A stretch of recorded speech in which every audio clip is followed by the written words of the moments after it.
It's finally here. Welcome, everybody, to the virtual tour of the Gila, the first real stage of the Echelon Racing League as we visit the virtual Silver City, New Mexico for one of my favorite races of the year, an American classic, the Tour of the Gila. Joined today by Echelon Racing League director, manager, and rider, Eric Hill, who's going to be with us for a little bit here today as we take a look at what is sure to be three incredible days of racing. Eric, the crit today, then two road races on Saturday and Sunday. Before we get into what's coming up on the next 2 days of racing, let's talk about what we have today. The Criterium course, a legendary course in downtown Silver City. There are two parts of this course that I love. It's the climb up to turn 2 and then the descent off of turn 3.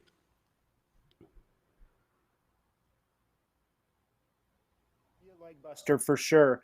Normally we're a couple stages in to this stage race when we do the crit.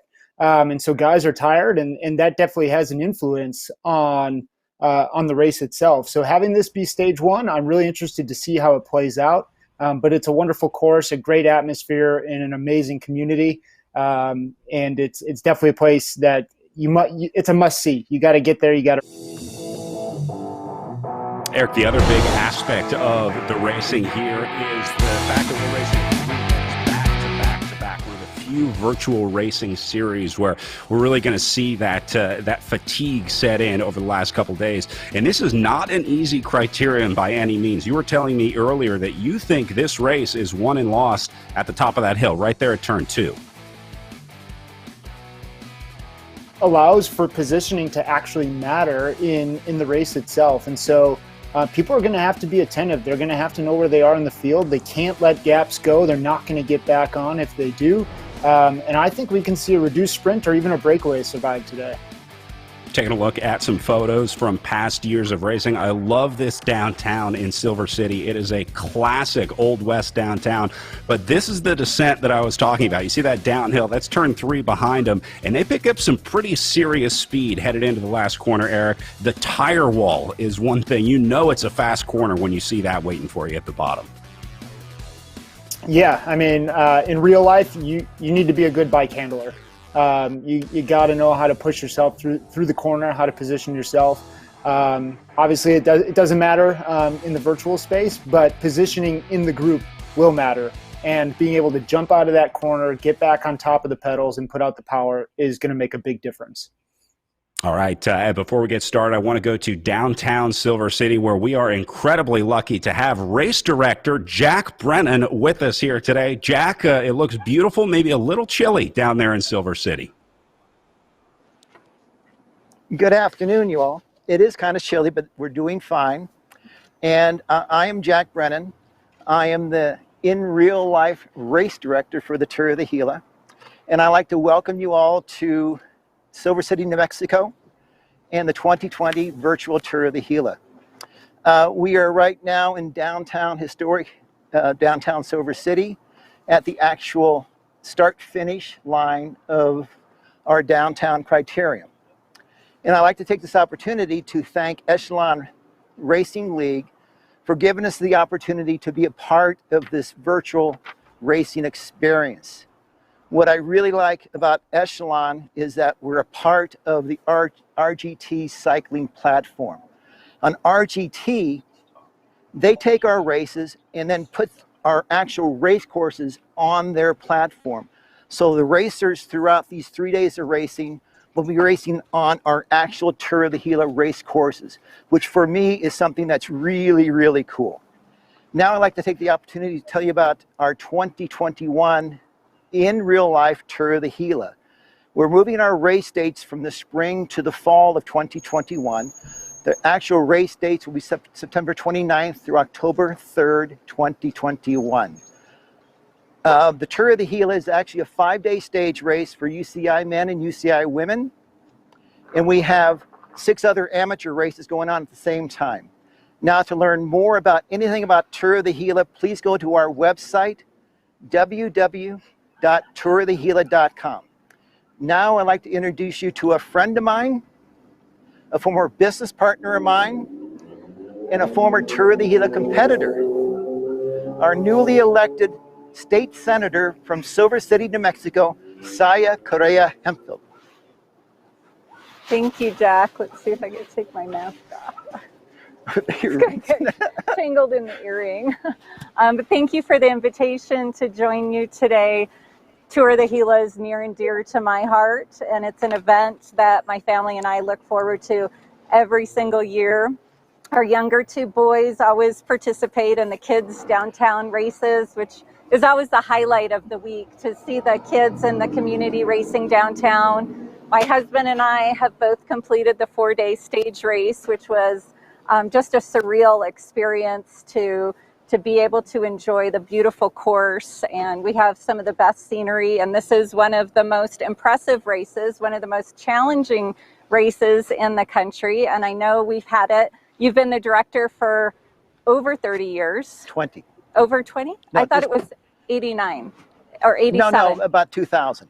Okay. That's when I came on. Oh, I see. Okay, but Yeah. the race has been around since Yes, 1987. 35th year next year. Wow, that's impressive. It is. So it was so disappointing that we had to cancel it this last spring due to COVID. But thanks to your creative genius, we're able to enjoy this virtual event, and hopefully in the spring, in the fall, in September, the last week of September, we'll be able to have the race in real life, and then in 2022, we'll be able to get back on a regular schedule. Wow, and I know what it means to our economy here in Silver City to have the race. When we were co-owners with you at the tour at the Gila Hike and Bike, it was always one of the best weeks of the whole year. And leading up to it, we always had a lot of increased sales. So, and I know that people come not just for the race, but they come back because they're so impressed with what we have to offer here in Southwest New Mexico. They come with their friends and their family to enjoy our beautiful trails, our forest, and our wilderness area. Incredible. Great.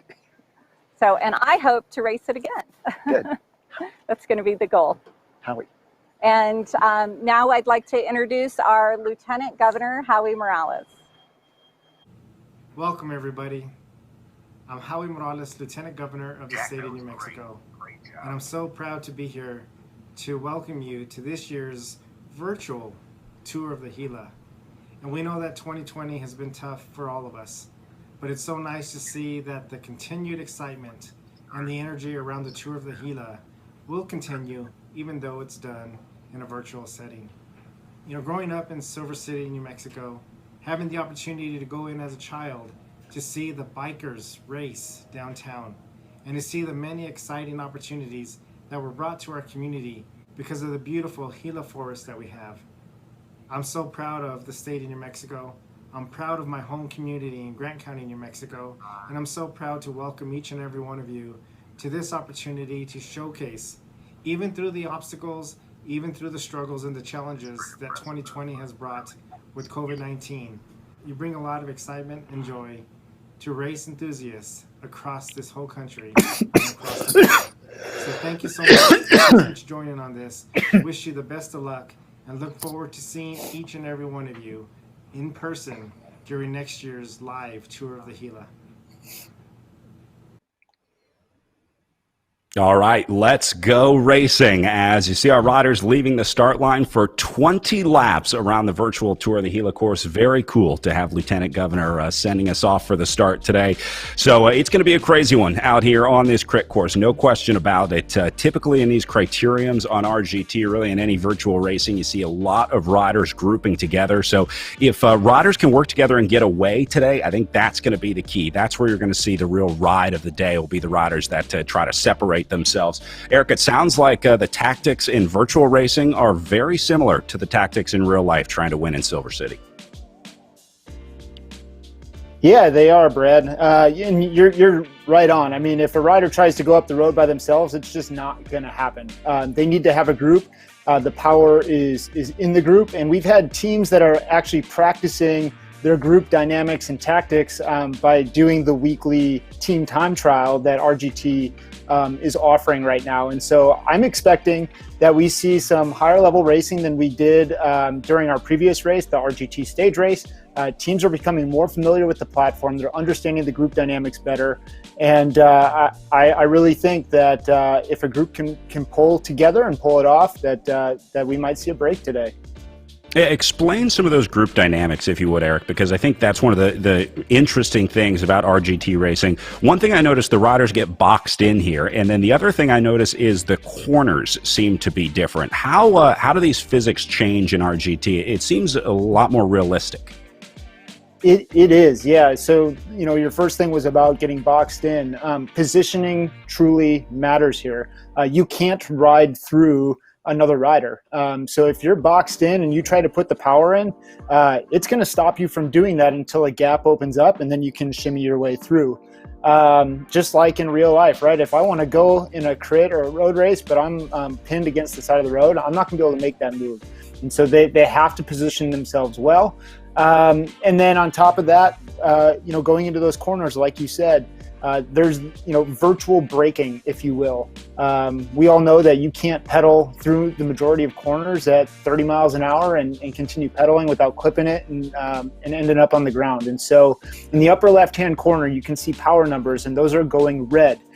When they're going red, that means that the rider is either putting out too much power when they're in the draft and they need to ease back because their power isn't doing them any benefit, or they're putting out power when the power doesn't count, doesn't matter. So in a corner, if they're pedaling through the corner, that's wasted energy. So they need to figure out, when does that virtual braking start and when does it end? When do they get back on top of the pedals to get going again? And so we can see the backside of the course here. Power numbers are pretty high. They're doing this climb to the finish.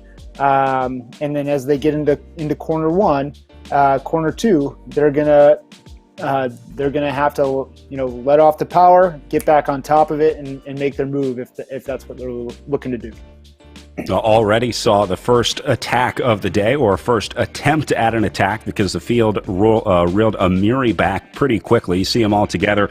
Let's talk about some of the riders to watch in the race today. We had our first race of the series just a couple weeks ago towards the overall series. Ben Thomas taking the lead there with 70 points ahead of Charlie Velez, also racing tonight. We're also going to be looking for Matt Usborne. I saw Usborne at the front early on, so I expect to see him have an aggressive ride. He was really aggressive in the preseason racing and our real road stage race as well. Charlie Ravel, another great rider to watch, sitting in 4th place. I know he planned on being aggressive here this weekend, along with Simon Dubuque in 5th place for the DC Bank Pro Backlog team. Then we look at Sebastian Schaub, Jaden Yeager, who will be representing the United States at the Esports World Championships this week.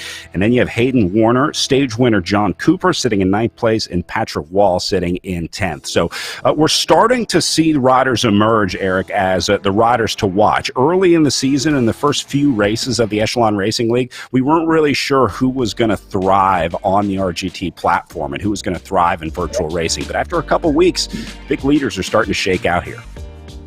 Yeah, I think it's going to be really interesting. There's a couple of different dynamics that are in there, right? Like, one is familiarity with the platform and virtual racing in general. It is different. It is its own discipline. And so it's something that you have to learn.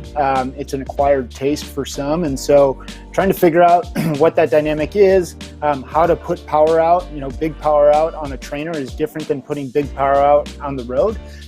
So riders have to learn that. The other thing that's quite interesting is the time of year. Normally this is a big downtime for a lot of riders. They're just getting back into their training cycles right now. And so for a lot of our traditional esports teams, this is when they're ramping up. This is their season. This is go time. And so we expected them to be top level, top notch, and fit right away. And that for some of our traditional in real life teams to maybe be on the back foot a little bit. Now a lot of those riders are starting to get 3, 4, 5 weeks of training under their belts, and as the season progresses, I'm predicting that dynamic will change. Yeah, it's been pretty amazing to watch these riders sort of kick back into gear during this crazy year. Obviously, without a goal or without your next big race coming up, for a lot of athletes, that's what you thrive on. They need that competition. They need that schedule. They need that next thing on the calendar. So nice to see some riders finally getting back into it and back into embracing racing here until we can finally gather together in person someday, hopefully soon, at races like the Tour of the Gila. All right, taking some look at riders up on the front. A lot of familiar names up there. You see David Grief making his way forward, one of the Project Echelon riders. And look at these guys moving up the right side. It is starting to get fast out here, Eric. I'm also watching the power numbers, the left-hand side of the screen. You see those colors next to each name. That tells us how hard they're going in the different zones. So typically when you start to see the red, that's where you start to see riders going deeper and deeper. We're really lucky here in the Echelon Racing League to have some live video of some of our star riders. This is Ben Thomas, the current series leader here. So Thomas, definitely one to watch out there tonight, although looking pretty calm right now. We're only a couple minutes into the race though, Eric. Yeah, and you know, Ben Thomas obviously did extremely well in our previous race weekend. He's also a rider that did extremely well in the spring virtual Tour of the Gila that we facilitated on the Zwift platform. So we know he's somebody that understands virtual racing at a high level. We know he has the aerobic capacity to perform at a high level and hold those sustained watts. And so I think he's definitely going to be a rider to watch today. And he's a smart racer. So we're really excited to see how he does here. Ben Thomas out of the United Kingdom, a talented rider on pretty much any kind of bike. He's obviously shown his talent on the trainer, but also a talented road cyclist, mountain biker, and cyclocross rider. So a guy that just likes going fast on two wheels, whether he's staying still or moving forward. Don't forget, the official Echelon Racing League team store is open at wearenations.com. We got merchandise for all of your favorite teams, t-shirts, hats, hoodies, all kinds of great stuff. So if you're here cheering on a team tonight or cheering on your favorite rider, that might make a good holiday gift in the Echelon Racing League merch store. So check out wearenations.com for your official team gear. Brad, I'm sporting some of that gear right now. So it's good stuff. Turnaround time on shipping is wonderful. I think I got it like 6 days after I placed my order, and it's really high quality material as well. And so we're really excited to be able to help these teams represent themselves and share their brand with their fans, with their family, with their team members, whatever it is. But it's an opportunity for us to change the narrative in cycling a little bit, especially here in North America. Get these teams' names out there, get people to start following them, getting people to start following their rosters and really cheering for them year round, right? Not just when their race comes to their community. Hey, I know about, I'm just going to use my own team, Project Echelon Racing. I want to go see them today. But when we have the opportunity to build a following across the course of a year, that's really something special and unique right now. Yeah, I love it. We definitely don't have enough merch in cycling, that's for sure. And we don't have enough cool merch in cycling. That is a definite. So I'm glad to have Nations on board, making sure these teams have cool gear to push out into the world. All right, looked like Patrick Wall there trying to take a little look off the front, but reeled back in pretty quickly. It seems like these riders are pretty on edge here. I don't see them really wanting to let anything get away, so it's going to be really tough to get away on this course. I want to bring in a former racer now, guy who raced professionally for a long time, but is now a Silver City resident as he's a professor at Western New Mexico University. Let's bring in former professional Garrett Peltonen, now based at WNMU. Garrett, this is a course that you had done many times in your career, but the Criterium, I imagine, is special. You raced several crits around the United States. I know your focus was a lot on the road races like Tour de Gila, Tour de Georgia, Tour of Missouri. I think you did some Tour of Californias as well, but Tour de Gila is special, and specifically the Criterium. What do you remember about racing the Tour of the Gila crit, Garrett?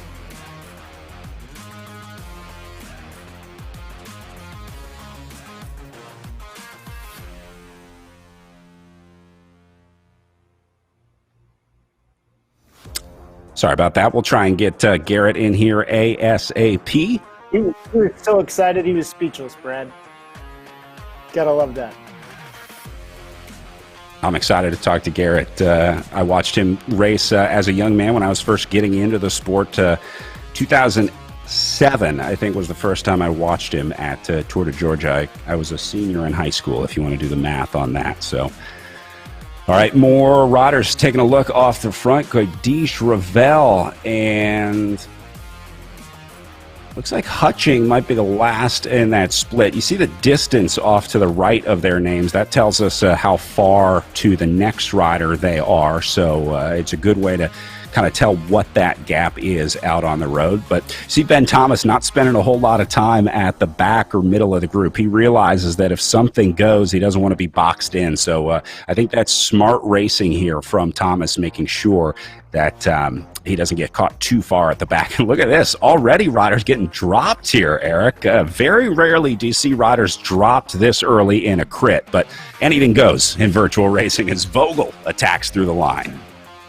It totally depends on what crit we're talking about too, right, Brad? I mean, Schlitz Park, Tour of America's Dairyland, a race that we'll be doing later this year. Not Schlitz Park in particular, but I mean, that's a race that starts with 120 riders and there's maybe 20 finishers on the same lap. So this is a unique crit in the Pro Road Tour. And it's one of those crits where it gets strung out, riders get dropped, and it, like I said early on, it puts a sting in the legs. And so I'm not super surprised by that.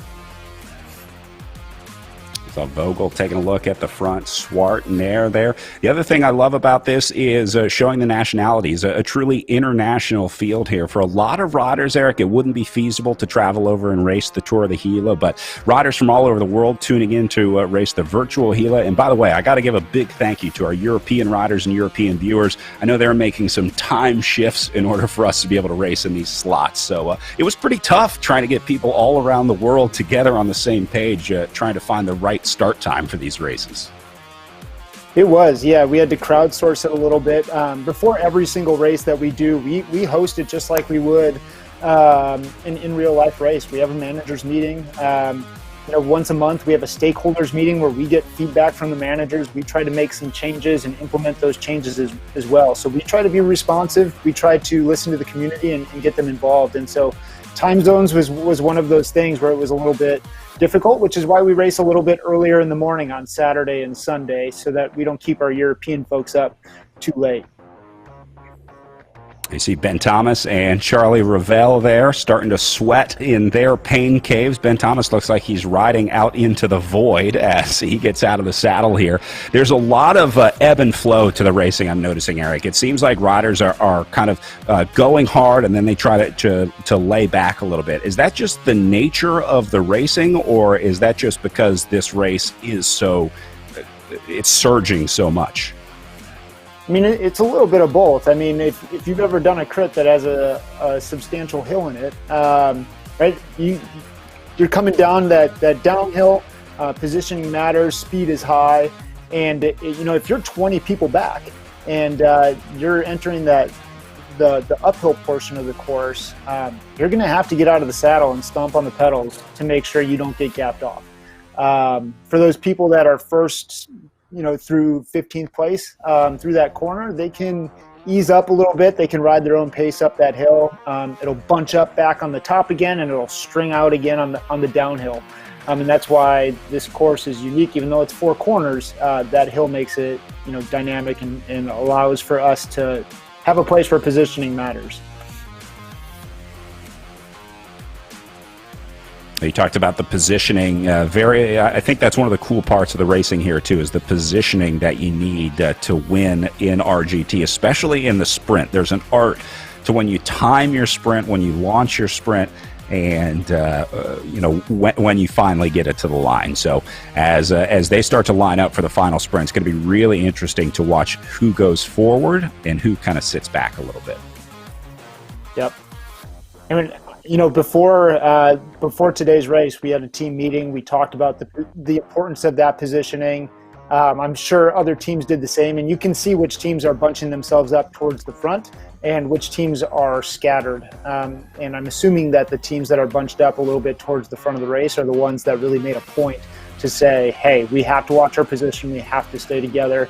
Even if it means wasting a little bit of energy to stay there, it's better to do that than to get gapped off and have to do 800 watts for 30 seconds to get back on.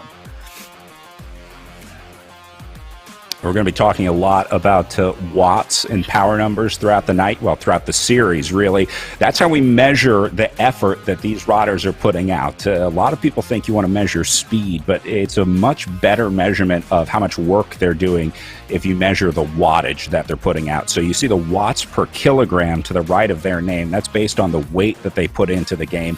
And basically, the higher watts per kilogram, the more impressive it is, the stronger the riding is, as you see a higher ratio there. Obviously, heavier riders are able to produce more watts, and so watts per kilogram is a better indicator of how hard you're going or how strong you are. And then we also talked about the power zones. On the left-hand side, you see the power meter presented by Saris. That allows us to know where they are in their relative zone. So red, obviously, a little deeper, green, a little easier. Eric, where should you be spending most of the time in a race like this? I mean, are you going red to green a lot, or you just try and keep it pinned in sort of the blue zone in the middle for as long as you can? Yeah, I mean, the goal is to not hit the red zone until you have to, right? Until either there's a move that you got to be able to follow and cover, or until you're the one instigating that move. You maybe have 3 or 4 matches to burn in a race like this, or even in real life. And so you have to ration those. You have to figure out how to save that so that when you go, it counts. If you're making kind of a half-hearted effort, you're not going to get the gap you need, especially virtually, to get away. And you talked about watts per kilogram, and one thing that's different about virtual racing versus in real life racing is, like, this is measured directly by watts per kilogram. That is 100% what influences your speed. In real life, there are some guys that maybe aren't the strongest people in the field that have the ability to win races because they are amazing bike handlers and they're extremely good at positioning themselves. And they can find their way to the front of the race when it counts. In the virtual space, those riders might struggle sometimes. I think that's one thing I've noticed most about this sort of shift to virtual racing over the last 8-9 months, is that if you're a good road racer, you are not necessarily a good e-racer. And the e-racing is going to be really interesting to watch as well as this goes forward, and more of the quote-unquote traditional riders get onto the virtual platform. Because, Eric, just because you're a national champion or a world champion and time trial or on the road doesn't necessarily mean that you're going to do well on the platform. You got to know how to play the game a little bit. There's a certain element to understanding how each of these games works. It's not just riding as hard as you can. It's not like the spin bike at your gym where you can just put a number on and say, hey, I did the biggest, longest effort. There's strategy here, and I love that about virtual racing. Yeah, absolutely. Again, it's a different discipline. I think it's starting to get recognized as such. Clearly, the UCI has designated a World Championships specific to e-racing, which is this Wednesday. I'd encourage you to tune in because it's unique and it's something different. But this is a different discipline that's emerging out of the sport, and it does require some special attention. And some specialized equipment as well. For a lot of riders, there was a rush to buy the smart connected indoor trainer. These riders are all hooked up to stationary trainers at home. Those trainers transmit the power numbers to the app, the software, and then we compare those riders. Eric, what does it take to get started racing in virtual racing? What kind of hardware and software do you need to get started racing on RGT? Yeah, that's a great question. So in RGT specifically, you need to have a Bluetooth-enabled power transmitting device. That could mean a smart trainer, whether it's wheel-based or direct drive-based, or that could mean Bluetooth-enabled power meter. Things like Stages, Quark, 4i, those are all Bluetooth-enabled devices, and so you can, as long as it's Bluetooth enabled, you can ride on RGT. Specifically for us, we have a governance system in place where we say you have to have a specific type of device in order to participate. Those devices all have a plus or minus, standard deviation of power accuracy. We require that you have either a direct drive trainer, such as the H3 from Saris, or you have a Bluetooth enabled power meter. And so that way we can standardize it a little bit. We can ensure that everybody's on a level playing field. We saw Zach Nair attacking off the front earlier. Zach, an interesting rider because he's a coach, he's a rider, and he's also going to be a virtual director. You were talking about the Esports World Championships coming up this week. Project Echelon's very own Zach Nair will be a director sportif for Team USA. It's going to be really interesting to watch those guys racing. And ERL's very own Jaden Yeager will be representing the United States. That has to be cool to have world championship riders in the field here, Eric. Yeah, no, for sure. I mean, on the women's side, we have it as well, and Christy Tracy, Krista Doble-Hickok, Jackie Godby.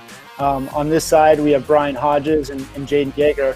And then, as you mentioned, Zach Nair is going to be a DS for that team and giving those guys instructions and calling some shots on the road. Zach, in his own right, is a very talented virtual racer. And in real life racer. There's a reason I brought him onto our program. But Zach is currently ranked top 50 in the world on Zwift Power, so he knows what he's talking about when it comes to that. He also won the Tour of the Gila Amateur Series race this past weekend on the Gila Monster, and so Zach is definitely a knowledgeable rider. You might have even seen some of his coaching stuff and some of his power analysis articles on Velo News. If you haven't checked those out, please do. They're extremely insightful. He gives a lot of really good training tips. He helps you understand what things like watts per kilogram truly mean and what type of efforts it takes to win these events in real life and virtually. One thing that we are really excited about is that Zach is going to be doing something really unique with his power analysis articles on Velo News, in that he's going to compare the power numbers and what it takes to win these races virtually, and he's going to compare those to what it took to win those races in real life.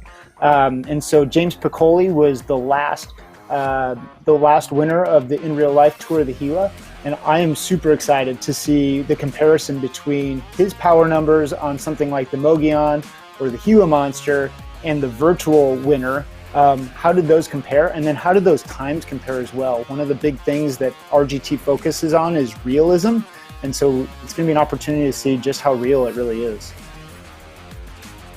For better or for worse, if you're not a climber, the next 2 days of racing at the Tour of the Gila may not be very good days for those riders. I want to see if we can bring Garrett Peltonen back in. Garrett, can you hear us now?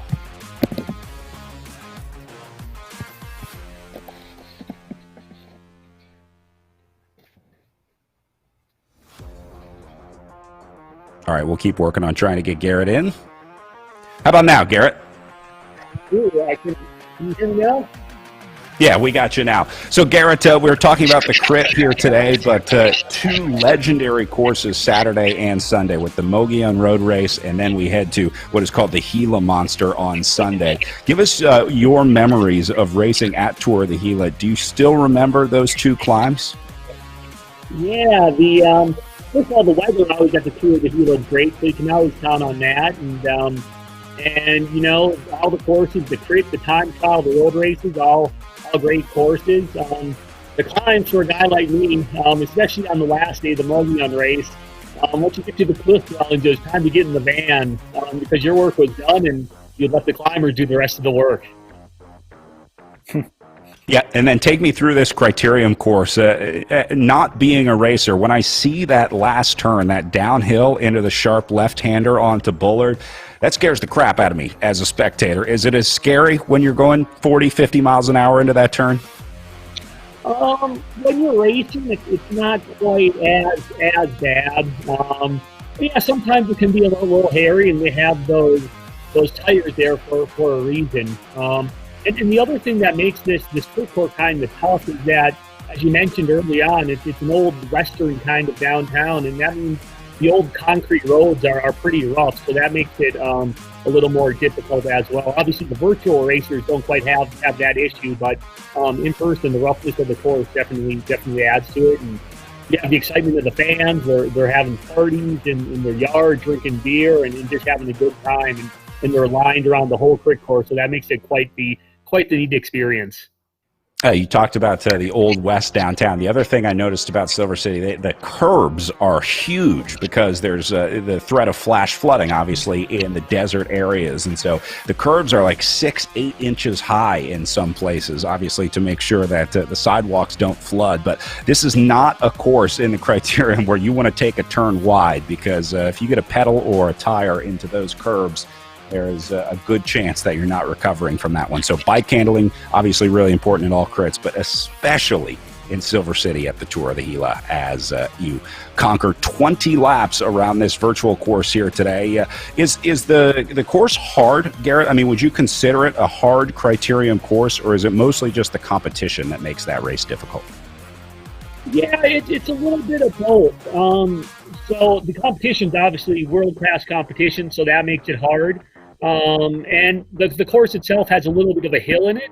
But with that, you have some nice areas to recover on the downhill. So that downhill fast corner, although it might look scary, it's a place where you can actually recover a little bit.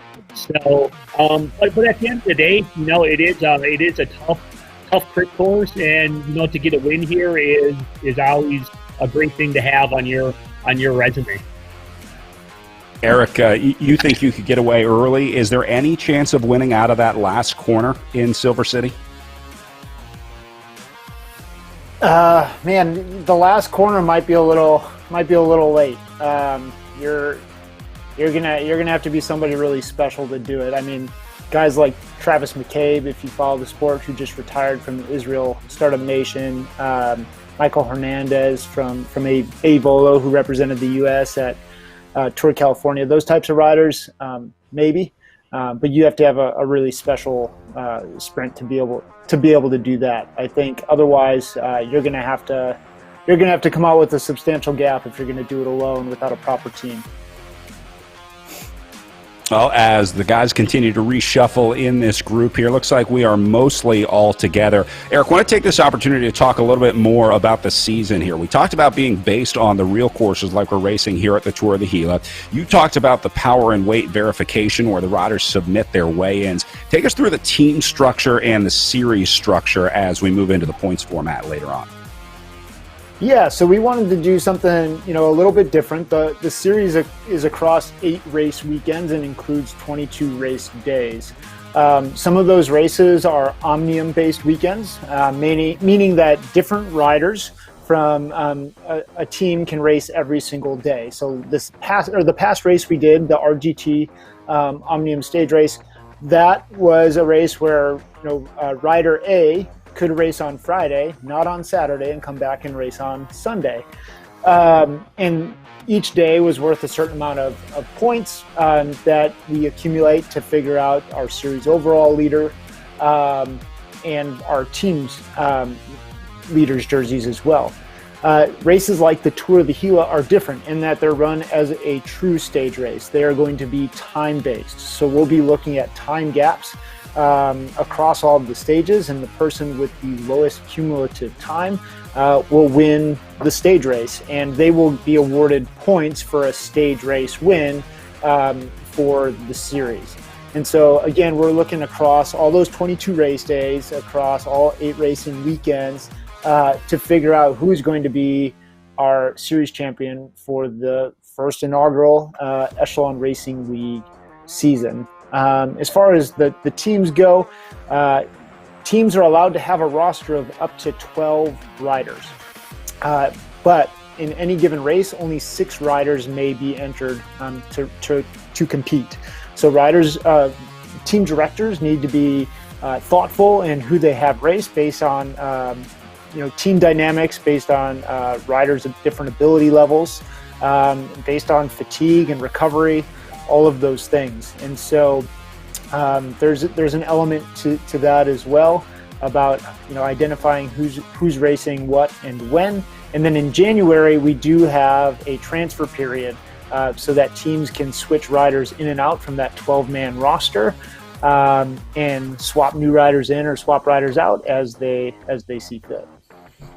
I love it, and I can't wait to see, and I know it will happen when we have the first virtual to real life crossover, where a rider that's comes to the sport from virtual racing makes the leap to in real life racing, and then comes to a race like Tour of the Gila that they had won virtually, and then wins it in real life. It's gonna happen over the next few years. I can almost guarantee it, because we're seeing a lot of riders really embrace this virtual racing and virtual riding, and I'm sure we're going to see a lot of new talent emerge. And more riders coming to race in person, which is another important part of this, getting more people on bikes and making sure that our events can survive, thrive, and continue here in the United States and around the world.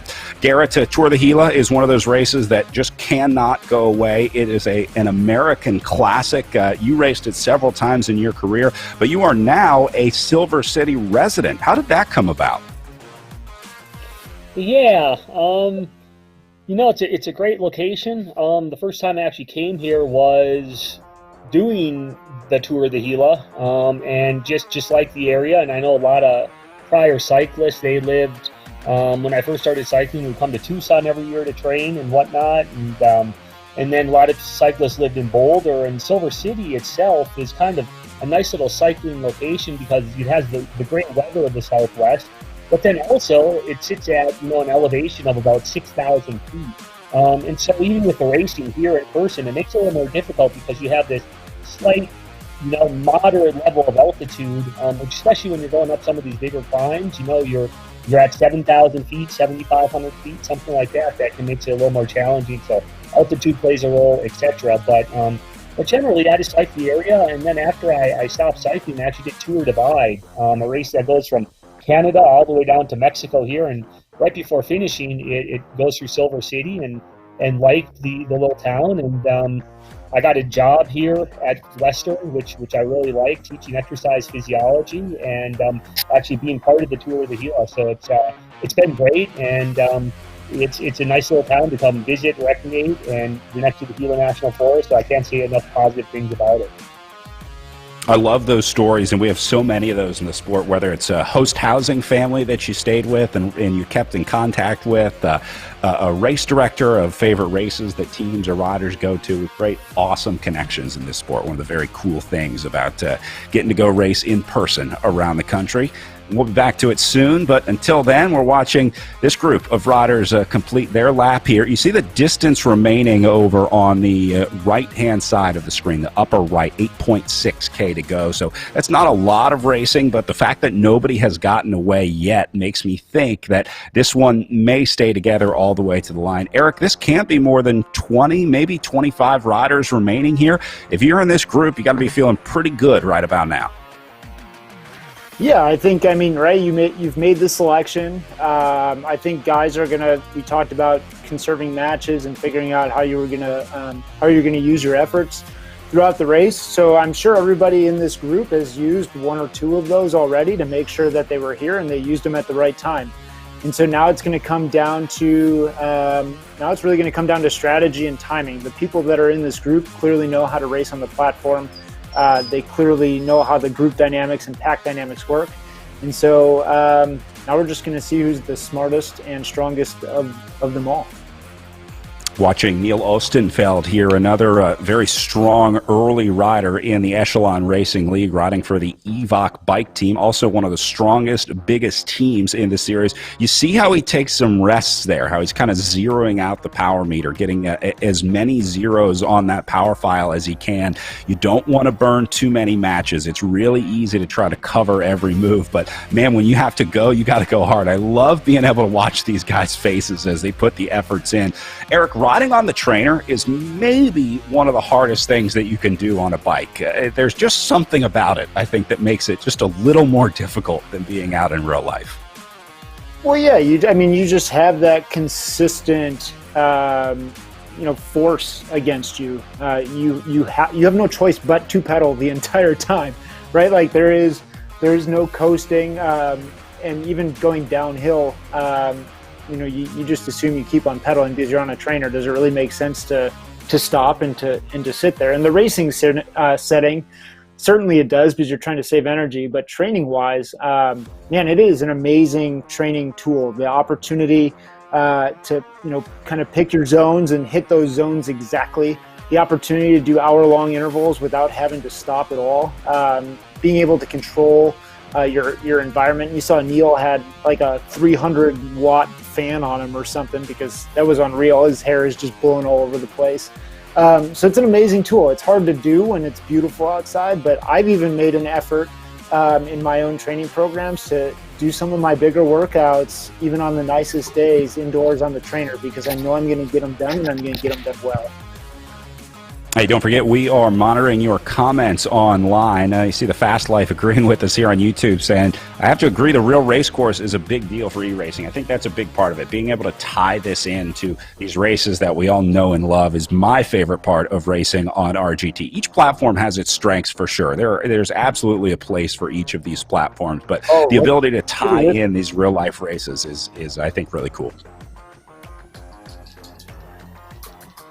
Yeah, for us, we talked about our hope to be able to use the Echelon Racing League as an opportunity to build a more sustainable and scalable sport for all of these teams. I clearly am a huge advocate for my own team. I'm the director of the Project Echelon Racing team. But without every single one of these teams that are competing against us remaining as teams and being sustainable, I don't have a platform to race on. I need them. And so that was a huge impetus for us wanting to create the Echelon Racing League. Same goes with these races and the race directors. They are the heart and soul of racing in North America. We need them putting on races, and we need the communities to back them as well. And so the virtual racing offers an opportunity for us to highlight them, highlight their partners, and to make our sport visible year-round. And so we're hoping to continue this effort beyond just the COVID-19 pandemic, but for years to come, because we really believe in what it can do for our sport as a whole. And like you said, an amazing opportunity for teams and riders to market themselves, not just to cycling fans, but hopefully some new fans as well that can find some interest in the virtual side of racing here. All right, going under 5 kilometers to go now, as you see 5K up in the top right of your screen. A lot of red, a lot of yellow on the power meters here, as you see the effort scale on the upper left-hand corner of your screen, presented by Saris. At some point, Eric, these guys have to max out, but the art is making sure that you're not in that red zone for too long.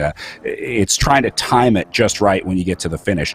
Are the riders aware of the zone that they're in, and how do you measure that? Is it based on feel, or is it based on your power meter?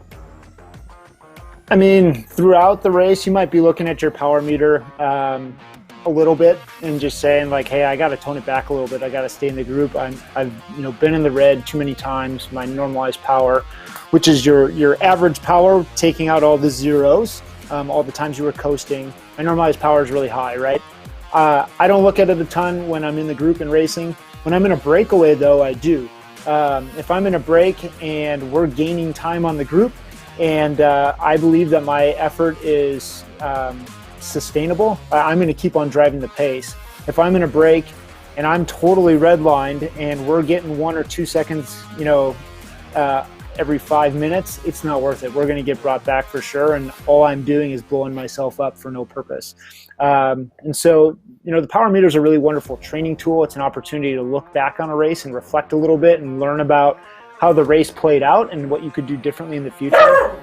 But in this scenario, and you're going by feel, you're going by instinct, and you're just trying to pick your time and give it everything you got. Garrett, you strike me as the kind of guy that would be racing by feel. You don't seem like a stem starer. Your racing style, you can't just win by looking at power. There's certainly an inherent element of knowing when and where to attack, and then knowing the courses is obviously a big part of it too. How much of your career was based on your power, and how much of it was based on the feel, specifically at Tour of the Gila? Is this a course where you can win on power, or do you have to win on strategy here? Yeah, I'm more of an old school type guy, and would basically race a lot by feel. I did have a power meter for a while, and actually towards the end of my career, I sort of got rid of it, because my power meter was how closely I was staring at the front wheel in front of me. But yeah, a lot of it is strategy, and the power meter can be helpful, especially if you're, in a breakaway going up some of these big climbs, coming up out of the cliff dwellings, something like that, where you can sort of help you set a steady pace, and that can be very helpful. But then again, when you've done it for long enough, you can basically, your body pretty well and can understand, where you're at. Big Brad, separation happening at the front now. Yeah, go ahead.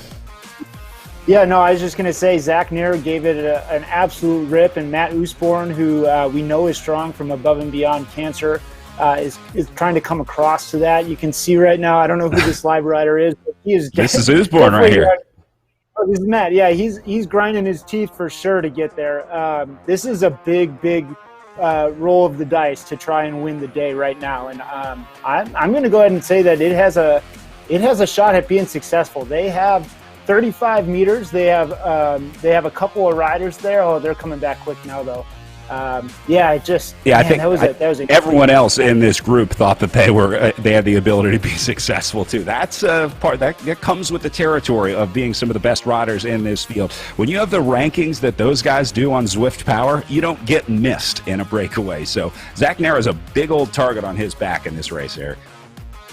Yeah, I mean, right, in real life racing, we all look exactly the same from behind. It's pretty hard to tell who's who. We're all trying to stare at these 5-inch by 5-inch numbers and figure out who's up the road. In this platform, it tells you their name. You can't miss it. And so it's, if you're a marked rider, it makes your job a heck of a lot harder. Zach Nair looks like he is incredibly focused here on the bottom of the rider look-in here, as these guys are going deep into the zone right now, coming up on just under 1.5 kilometers to go now as we get down onto the final lap of racing here. Blackburn taking a look at the front as Parrish and Vogel start to move away here. It's now or never, guys. If you're going to launch a late race attack, you got to go now, because we are down to just over the final kilometer. A couple more riders going to give a go at it, but these are the last desperate attempts. Here goes Zach Nair again. All right, this is it. These are the attacks that are going to win the race here tonight, as everybody wants a look at the front here. Vogel's still off the front, huh? Man, Steven has got some of the biggest power numbers on the team. He was going to give the U.S. hour record a go this year, which is held by Tom Zerbel. And if you followed cycling for the last 15 years, Tom Zerbel is an absolute powerhouse. And so Vogel's got some legs on him, and man, if these guys don't react now and react big, they might be missing out. So this is huge for Vogel to get away here. Blackburn trying to chase at the front of the group, but look at the gap that Vogel has opened up here. Field is starting to close now. They're closing the gap in the last 350 meters. This is going to come down to the line for Vogel. He is going to win this race solo or die trying. There's the arch up ahead for Vogel, and look at this surge coming up the right-hand side of the group. Vogel's got to be worried. He's down to 12 meters, 8 meters now. He's going to get caught before the line. Vogel gets swamped, and now it'll be someone out of the field as they sprint to the line. Boy, this is going to be a close one, and it might have been the Canadian Thrall. Got it. Wow, Vogel. Good finish. Absolutely a good finish, and I think that that really replicated real life to a really high degree. The opportunity for a rider to give it a go there, but the power of the field, the ability of the pack to bring back a single rider is just too much to overcome sometimes. Garrett, I'm sure that is a feeling that you have been there before. The late race attack that just doesn't quite make it to the line. That hurts, but it's still a good effort for those late race riders. But man, I love watching riders try and do the solo break to the line. Yeah, and at the end of the day, right, you got to give yourself a chance, and it doesn't work out all the time, but occasionally it will, and it's always heartbreaking when it doesn't, but there's always tomorrow. So. Yeah, Eric, as racing continues tomorrow, for these guys racing tonight, how do you recover looking ahead to 2 days of road racing after this? Yeah, look, he's stoked. He's zipping up the jersey. I just got to comment on how excited he is. He's ready for his interview already. No, how do you recover? You gotta have some tricks, right? Like hopefully these guys have meals made already so that they can get some carbs and protein back in their system right away. They need to stay hydrated. They need to make sure they're sleeping well, and then using tools like Hyperice and Normatec, tools that are partners with the league and support all of these riders in their recovery are extremely important. They need to treat their bodies like they're racehorses at the Kentucky Derby. They need to treat their legs like they're gold right now. Garrett, as a kinesiology professor, any advice here? Yeah, you got to get some carbohydrates in, especially heading into tomorrow's, races. It's a little bit longer, and there's a short recovery window between, this afternoon, evening type race, and then you got to get it again tomorrow morning. So got to hydrate, carbohydrates, and put your legs up and try to get some sleep. So those are the basics. Yeah, luckily these riders not having to sleep at altitude, but sleeping in your own bed makes a big difference. Garrett, as someone that traveled a lot in your career, I imagine it's pretty nice to be able to rest your head on your own pillow at the end of the night. Yeah, it definitely is. But one thing with that said, I know a lot of riders had kids and whatnot at home. So a lot of times when they were actually on the road, they got to get a lot more sleep because, with young kids around, they don't sleep as well. And that's sort of beneficial to some of them. So they could actually improve their sleep when they're on the road. Eric, as I know a father and a dog parent and race director, you know that feeling well. I'm incredibly impressed with what you've been able to pull off with the family at home here, working from home. Every one of these riders has had their training and riding interrupted, so it's a different time to be racing and training, isn't it? Oh, absolutely, yeah. And I'm going to give a live shout out to my family and to my kids for allowing me to put this effort in to make these things come to life. But yeah, sometimes traveling away from home for a race is more like a vacation than it is an effort. It's doing the day-to-day training that's a little bit more difficult. So it looks like we're getting ready for interviews here. I'm super excited to hear what these guys had to say. Absolutely huge day by all of them, and I'm curious to hear what their plans are for tonight and see how they're going to plan on getting ready for the days to come. Let's see if we can grab a word with Matt here. Hey, Brad. Hey, Matt, first, congratulations, man. Great ride out there. An exciting finish. Were you worried about the rider getting away there? Yeah, I was on the microphone to Campbell, one of my teammates, and just said, listen, man, all in, because, man, they were fierce out there. Zach Neer was putting in some absolute massive diggers. So was everyone else. It was a great effort by everybody. Matt, any big changes for you from the first weekend of racing coming to the virtual tour of the Gila? Did you make any changes to training, racing, your setup, anything like that before this week? No, not particularly. Kind of put off my winter break, as it were. Normally I'd be out on the gravel bike getting dirty, but this is quite a lot of fun. So we'll couple more weeks of intervals and see how she goes. All right, we'll let you get to recovering and see if we can grab a word with Zach Neer. Zach, can you hear us?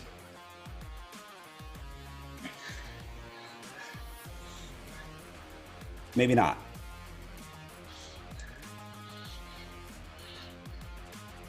Zach's second place overall and gets the most aggressive riders award from me. Zach had several attacks out there, and none of them stuck, but certainly animated the race out there. Garrett, there's guys like this that you know in the field are always going to be able to attack, and Zach Neer is one of them. This is a guy that we're going to be hearing a lot more about in races like this.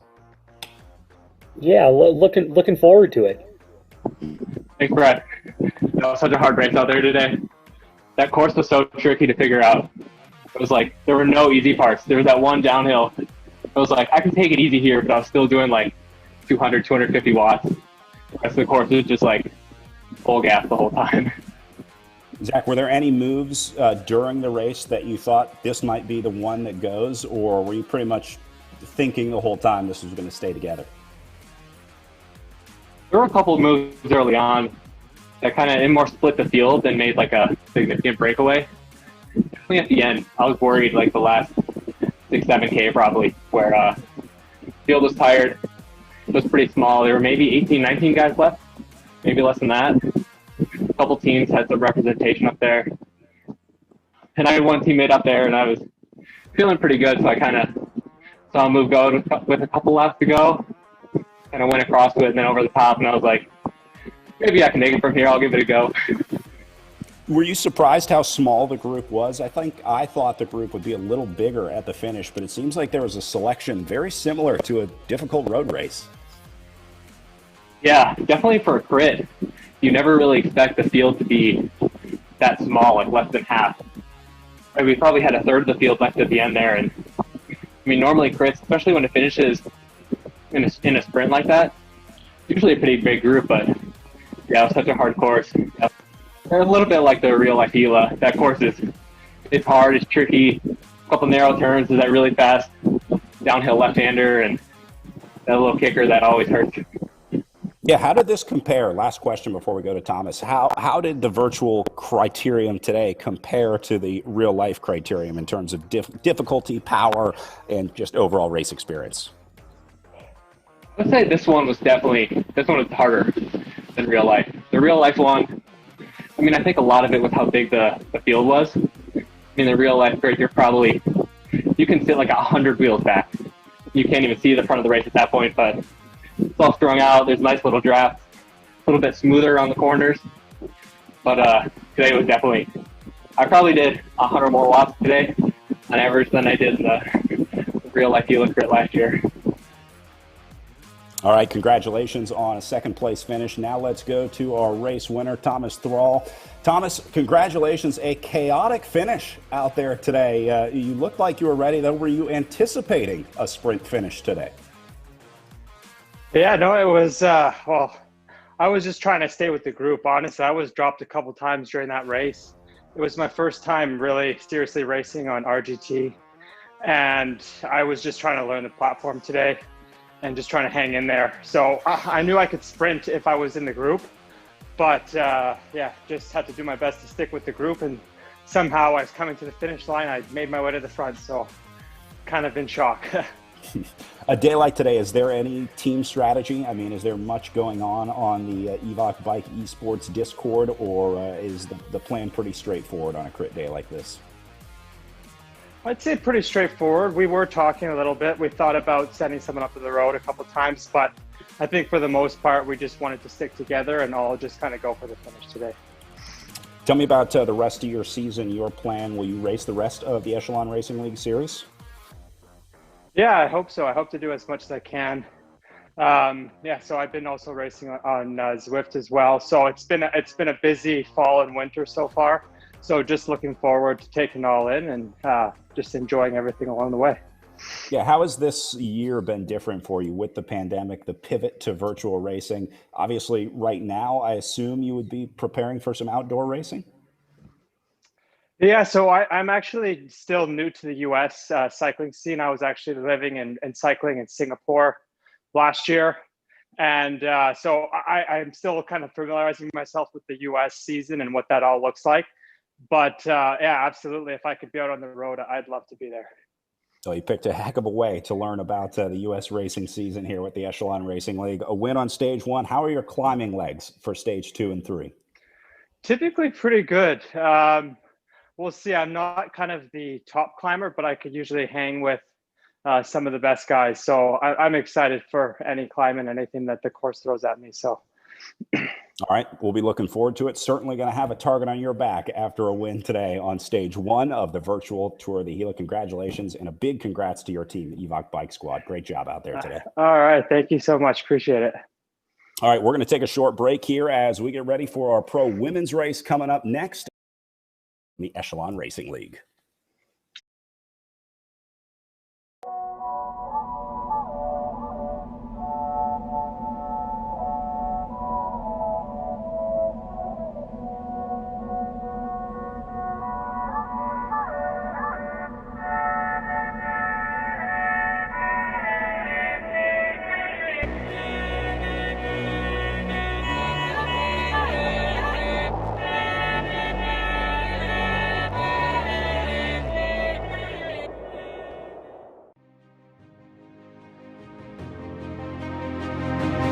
world is changing. I'm looking to do things better. To improve. Just because it's always been that way doesn't mean it's right. I embrace change. I seek adventure and discovery. I explore and explore. To know the unknown. Even in the toughest moments, we ride together. Even in the moments when we're at our limits, we support each other. It's time to move up a level. To push that little bit harder. Changes we make now will make the future better for all. The efforts we put in today will pay dividends tomorrow. We all have the power to up the game. To build something better. It's not time to play. It's time to get real. It's time to be a game changer.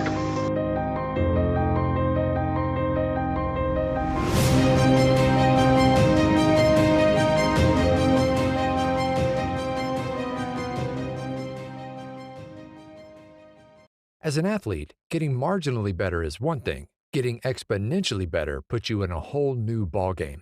Biomoto uses a proprietary digital process to capture movement at 200 frames per second and 70 sensors per foot to measure ground-based forces, resulting in advanced motion analysis that's up to 10 times more accurate than orthotics. It's the data generated by this process that allows Biomoto to construct custom insoles that make athletes faster, stronger, and more stable, and results in an unprecedented 95% success rate.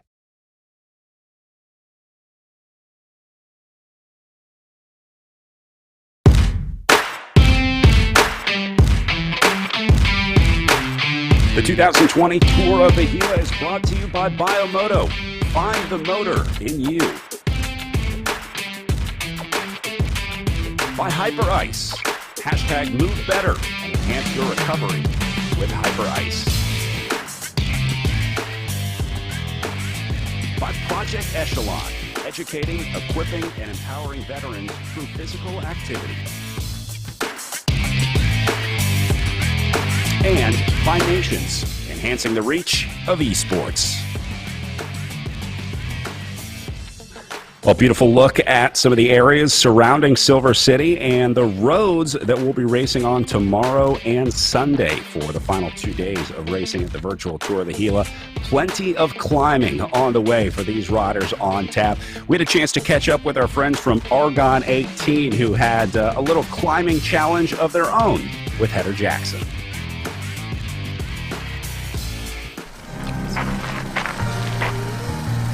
All right, we are out here, Camino Escuela in Tucson, Arizona, for the first ever Camino Escuela Hill Climb Championship. In a cold night, emptiness haunted me. Competitors here. Sean is going to be rocking the e-bike, the new Subito e-bike, weighing in at like 30 pounds, an additional, I don't know what that does, 200 watts. Heather, all natural. For you, girl, I can reach the stars. The course, I mapped it out earlier. It's about 1.3 kilometers. I think it gains about 30 to 40 meters. That's around 100 feet, and it's just short of a mile. Girl, I can reach the stars. Yo. Oh, the nights we couldn't sleep, I was there carrying more on. Shooting at the demons, see your dreams, making them more fun. Yeah. And if you wanna run away from the best you've done, yeah, I'll be there to save the day. I'll be your rising sun. Have you ever had a feeling that, like, there's no hope anymore? And then someone walks in your life and just light it up? Or more like screw it up again? Well, I guess this is the main reason why I'm writing this song.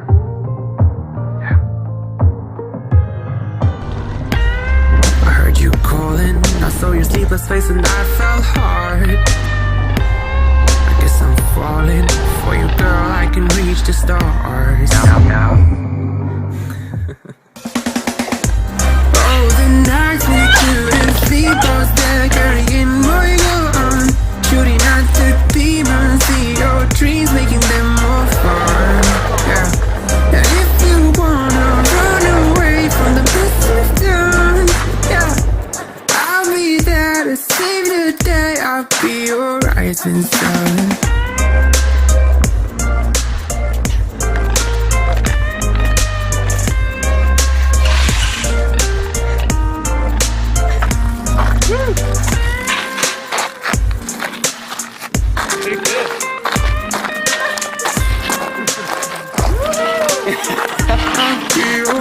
rising sun. All right, that just happened. Yeah, I'm the champ. That was crazy. I mean, I hit my button and she had no chance. I thought I was dropping you. And you were just messing I with was me. stretching, getting ready for my effort.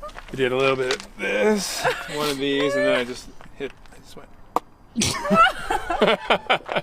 We thought you were like getting dropped too. I was like, Shouldn't sleep out there, carrying my gun. Shooting at the demons, see your trees making them. This is how it feels. I feel so powerful right now.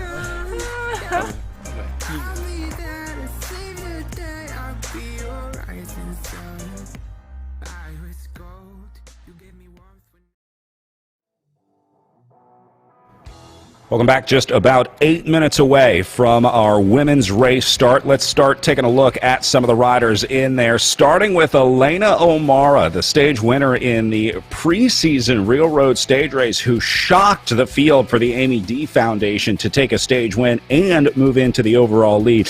Now take a look at the current point standing. 69 points for O'Mara, 68 for Jackie Godby. Then tied at 64 is Krista Doble-Hickok and Christy Tracy from Team Infinite. Now, these four riders have been exceptional here in the Echelon Racing League. They have been so fun to watch battling at the front. It's really creating a great story to watch over the next few weeks of racing, especially knowing that these riders are going to, or some of these riders, I should say, will be representing the United States at the upcoming Esports World Championships, that being Christy Tracy, who also had some very strong early rides here in the Echelon Racing League. Now, she's going to be focusing on the race coming up this week, but Christy Tracy certainly going to be one to watch in this field. Eric, Tracy is a superstar. She came to racing late in her career. She discovered the bike in her 30s, but now she's one of the top indoor cyclists in the country and maybe in the world.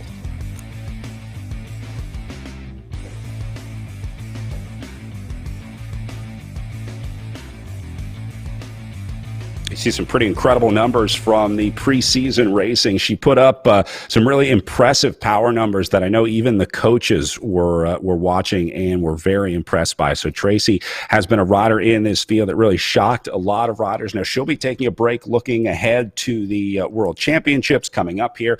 So a slightly abbreviated field out there tonight, but still a lot of power in this group, doing the same 20 laps that the men did out there, Eric. And the women's racing has been super exciting here in the Echelon Racing League. I think arguably better than the men so far. Just looking at the standings, I mean, the tie for third, 1 point separating first and second. Eric, it doesn't get much better than this. No, it doesn't. I'm really excited about the women's racing. I think that honestly, in my opinion, virtual racing provides the most opportunity for women. An opportunity to get noticed, an opportunity to enter the professional cycling scene, even if that means late in life. The sport maybe isn't quite as accessible to women as it is for men. Plus, there's the family dynamic that women have to work with. And so virtual racing creates a really unique opportunity for women to get involved and stay involved in the sport at a high level. Garrett, maybe the hardest part of being a professional cyclist is not the riding, it's the contracts. Getting a team every year, getting a ride. You're constantly battling for that next contract.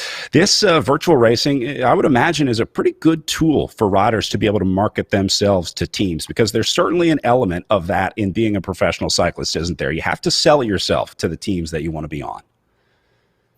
Yeah, definitely. And, once you get towards the end of the year, especially in the traditional road season, it's always a battle to get a contract, and they're mostly year-to-year type contracts. So this is a great way for individuals who, let's say they can't travel everywhere or whatnot, where they can actually get some exposure. And, if you can put out the right power, the right wattage, and climb well, you have the engine, the rest can follow. So it's a good way to get noticed, especially as Eric mentioned with some of the women who have maybe fewer opportunities, which we're trying to improve, but it's still the reality. Yeah, Brad, Eric, I think earlier you were talking about the crossover between virtual racing and in real life racing. And that actually happened earlier this year at the Tour Down Under, I believe, where a woman who won the Zwift Academy races came and she won a stage of the Tour Down Under as a completely unknown rider that people now know about because of virtual racing creating that opportunity for her. Yeah, I think Jessica Pratt, the rider you're talking about, I think a former nurse, I believe, who moved to racing after being discovered on Zwift with their Zwift Academy team. And then, got I think, top 10 overall as well at the Women's Tour Down Under. So pretty impressive. It just goes to show you what this racing can do and how important it is for these riders to market themselves. Eric, it's no longer just about being a strong rider.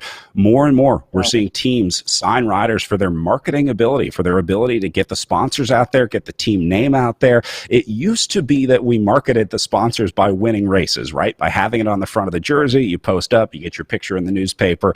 But times are changing, and these riders have to be marketers as well as riders if they want to be professionals. Yeah, so I want to answer that question. I'm going to backtrack really quick. Somebody that I think is using the sport to get noticed right now is Elena Amara, who's in the lead of our series. She is a ex-collegiate runner from University of Michigan State and super successful there. And so coming to the virtual space, this is totally new to her and clearly finding success. So I'm excited to see where she goes. But to answer your question about marketability, when we have our preseason team meetings, I spend as much time with my riders talking about our team mission to educate, equip, and empower veterans and what it means to market that, to share that, and the importance that has for our sustainability as a team and what that means to our sponsors. I spend as much time on that as I do about race planning, bike orders, all of those things that you would think traditional, elite cycling teams would talk about. Marketability has to be a part of that story now. And yeah, it's part of the game, part of being an athlete. Go ahead, Garrett. The neat thing about this is, back in the day, you would just have to load up your car, live out of your vehicle, and you travel around the U.S. to try to get, seen or get a little exposure. Whereas here, you can stay in your own house and get the exposure, which is a lot more feasible. Yeah, it's pretty amazing what we can do from home. Yeah, I'm sure a lot of these riders have taken over a training area in the home. If you didn't have a pain cave before 2020, most people probably have one now, Eric. Yeah, absolutely. And we got some great setups here. We got people thinking about, their flags, right? We got a Colorado State flag there. We got some team flags. People are putting thought into it. So it's just fun to see that as well. And I think it just gives you a different perspective about these riders and how they're true. I mean, they're people, right? They're elite athletes, but they're people too. And sometimes it's easy to forget that when you just view them like gladiators on the road. Well, we are inside of a minute to start. You see 40 seconds, the countdown down at the bottom. Eric, take me through the start of a virtual race. What's different about starting in a virtual race than starting a real life race? Well, you can see all the riders were, still riding when we were just looking at those shots. So they're already putting power out. And so when it starts counting down at 10, if you're not really near max, if you're not almost redlined at that point, you're going to probably get dropped right off the bat and you're going to have a heck of a time getting back. So you need to be able to put the power out early. It's going to jump off the line really quick. They need to make sure they're positioned well. Otherwise, they know, they're going already. They're pumping their legs, and here we go. The race is starting. You can see riders that probably weren't putting out that power right away. Maybe they haven't raced virtually a ton, and they're already off the back. They're going to have to do, a zone 5, zone 6 effort for a sustained period of time to get back to this group. Otherwise, they're done already.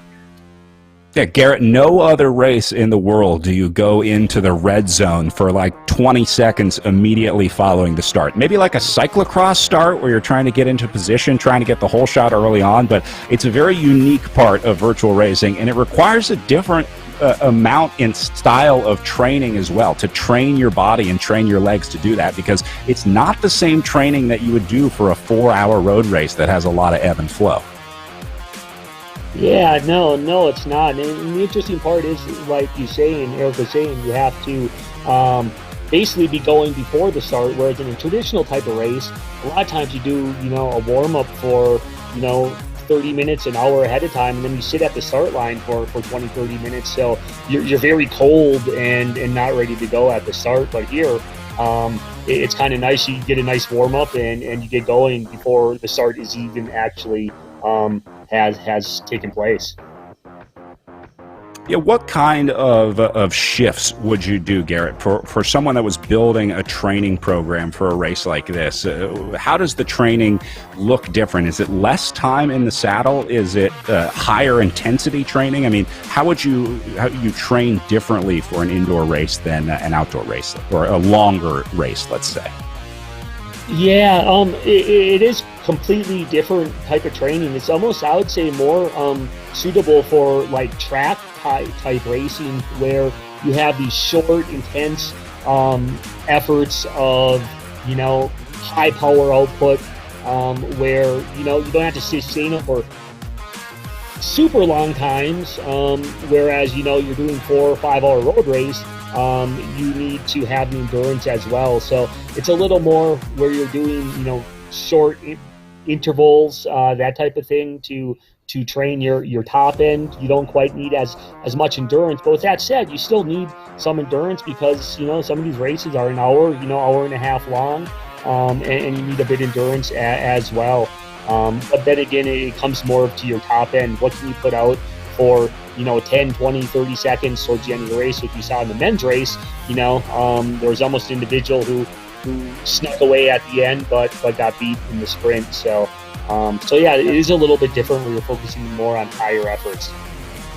Yeah, maybe no better example of that than Elena O'Mara. We were talking earlier about her training. She was a rider that came from collegiate running. When she first started racing, didn't really get it. She wasn't quite clicking with racing. But then she said, as soon as I got a coach and I got those pointers and got some structured training, she really started to have that breakthrough. So, Erica, a coach and the right training can make all the difference, as it did for Elena O'Mara. Yeah, no, absolutely. I mean, these people are demanding high levels of performance from their body. You can't just willy-nilly go about it and say I'm going to ride, this amount on Friday, this amount on Saturday, and just call it good. There's a rhyme and a reason to the work that they're doing. We were talking before about Zach Nair being a coach and some of the power analysis articles and such that he writes. He just did one on Velo News about HIIT interval training and how you can train your anaerobic threshold and your aerobic threshold as well through these shorter, more intense workouts, and how that specifically can benefit people in the virtual space. And so that's a really interesting article that I would encourage you to go and check out. Because it is a different training regimen, and those shorter, more intense intervals might be what you need to help you in your personal success in racing and platforms like RGT.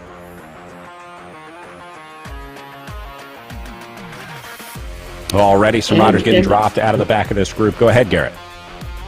And speaking to those efforts, there's a lot of different types of variety of training you can do. But I sort of always swear by the 30-second sort of maximal type efforts. And I think those would be very suitable for these types of racing, where you're doing, an interval session where you do, 8 reps of, 8, maybe, 4 to 8 type reps of 30 seconds max efforts, and, 4 minutes rest in between. And that's a pretty good training for this type of racing. So, and you can change it up quite a bit, but that would be sort of my go-to type training. Yeah, you talked about training for those repetitive efforts. This Criterium course is a great example of that. The uphill from turn 1 to turn 2 before you go downhill. On the left-hand side of this graphic, you see the blue section, that's the downhill. But then the green and yellow section going uphill, it's just like interval training, right? Because you're doing a minute of hard effort to go up the hill and then a minute of easy effort to go down the hill, and then it starts right back up again. So even Criterium racing can be a very specific set of training and very different from road racing. I can't tell you how many road racers we've seen good road racers that have trouble in the criteriums because they can't corner, they don't know how to draft, they can't ride in a group, or they're just not prepared for those interval efforts that it takes to do well in a criterium like this. Elena O'Mara definitely prepared, though, tonight. She came very close to the front here, as now you see Chris Doble-Hickok riding for the rally cycling team. Krista is wearing her USA national team kit because she's going to be representing the United States at the Esports World Championships coming up this week. So some potential world champions represented in this field. Eric, it's got to feel good to see that caliber of riders racing in the Echelon Racing League. Yeah, absolutely, right? I mean, I think it not only elevates the Echelon Racing League, but it's clearly creating opportunity for these athletes to perform at a high level on a consistent basis, right? Like right now, if we didn't have things like the Echelon Racing League and the virtual tour of the Gila, it'd be really hard for these athletes to be able to put together a racing regimen that would replicate racing type efforts. And so we're really excited that athletes like Krista have chosen to participate with us and really use the league as an opportunity to build their regimen, and hopefully we'll be cheering for find success on Wednesday. You also see Jackie Godby on that list, a stage winner from our preseason stage racing, and Christy Tracy at the bottom of the list, another standout rider here in the ERL that'll be representing the United States, the Stars and Stripes at the Esports World Championships. Words I never thought I would say 2 years ago. I thought it was going to be a little longer, Eric, before we had an Esports World Championship, but I am glad it is here. I'm glad virtual racing has taken hold. Yeah, I mean, we've talked about it already on this broadcast, that it's created a completely new avenue for people to become more aware of this sport and compete in this sport, become more aware of the teams and the races across the country and the amazing communities like Silver City that we get to compete in. And so I think it's here to stay for the long run. It's going to absolutely keep evolving, and it's going to evolve fast. Right? I mean, it wasn't long ago that you or I had a flip phone, Brad, and now you and I are communicating via comms, via our smartphone while we're running this broadcast at the exact same time. And so the technology of virtual racing is going to evolve just as fast as that, and I'm really excited to see where that goes. One thing that I'm hoping that wind comes into the field some way. Somehow, right? So you see an arrow coming up on the screen, the wind's coming out of the left-hand side, and you got to make some real-time decisions on positioning, on power output, and how you're going to react to that on a course. That's something I'm hopeful for, because I'm a flatlander. I like big, consistent efforts, and wind is one of my friends. Yeah, as the software continues to develop, the program gets more and more advanced. I might have to trade in my Nokia brick for a real phone so we can run this app on this thing. This entire thing's running off a Motorola Razr. Our entire broadcast is just based on the Razr. You can't beat it, man. It's a classic. It's a classic. Don't tell me that. That's got me nervous. You got me nervous. Well, at least you can count on the Nations web store at wearenations.com. They have the official team gear up and running all season for our riders. So, again, if you're cheering on a rider or a favorite team, every single team in the Echelon Racing League has gear in the store. There's hats, T-shirts, hoodies, all kinds of good stuff. So if you're here cheering for a rider today, if you came to the live stream to cheer on one of your favorite riders, I can't think of a better way to support them and show them that you're behind them than a little bit of merch and celebrating their team everywhere you go. So check out wearenations.com for that gear.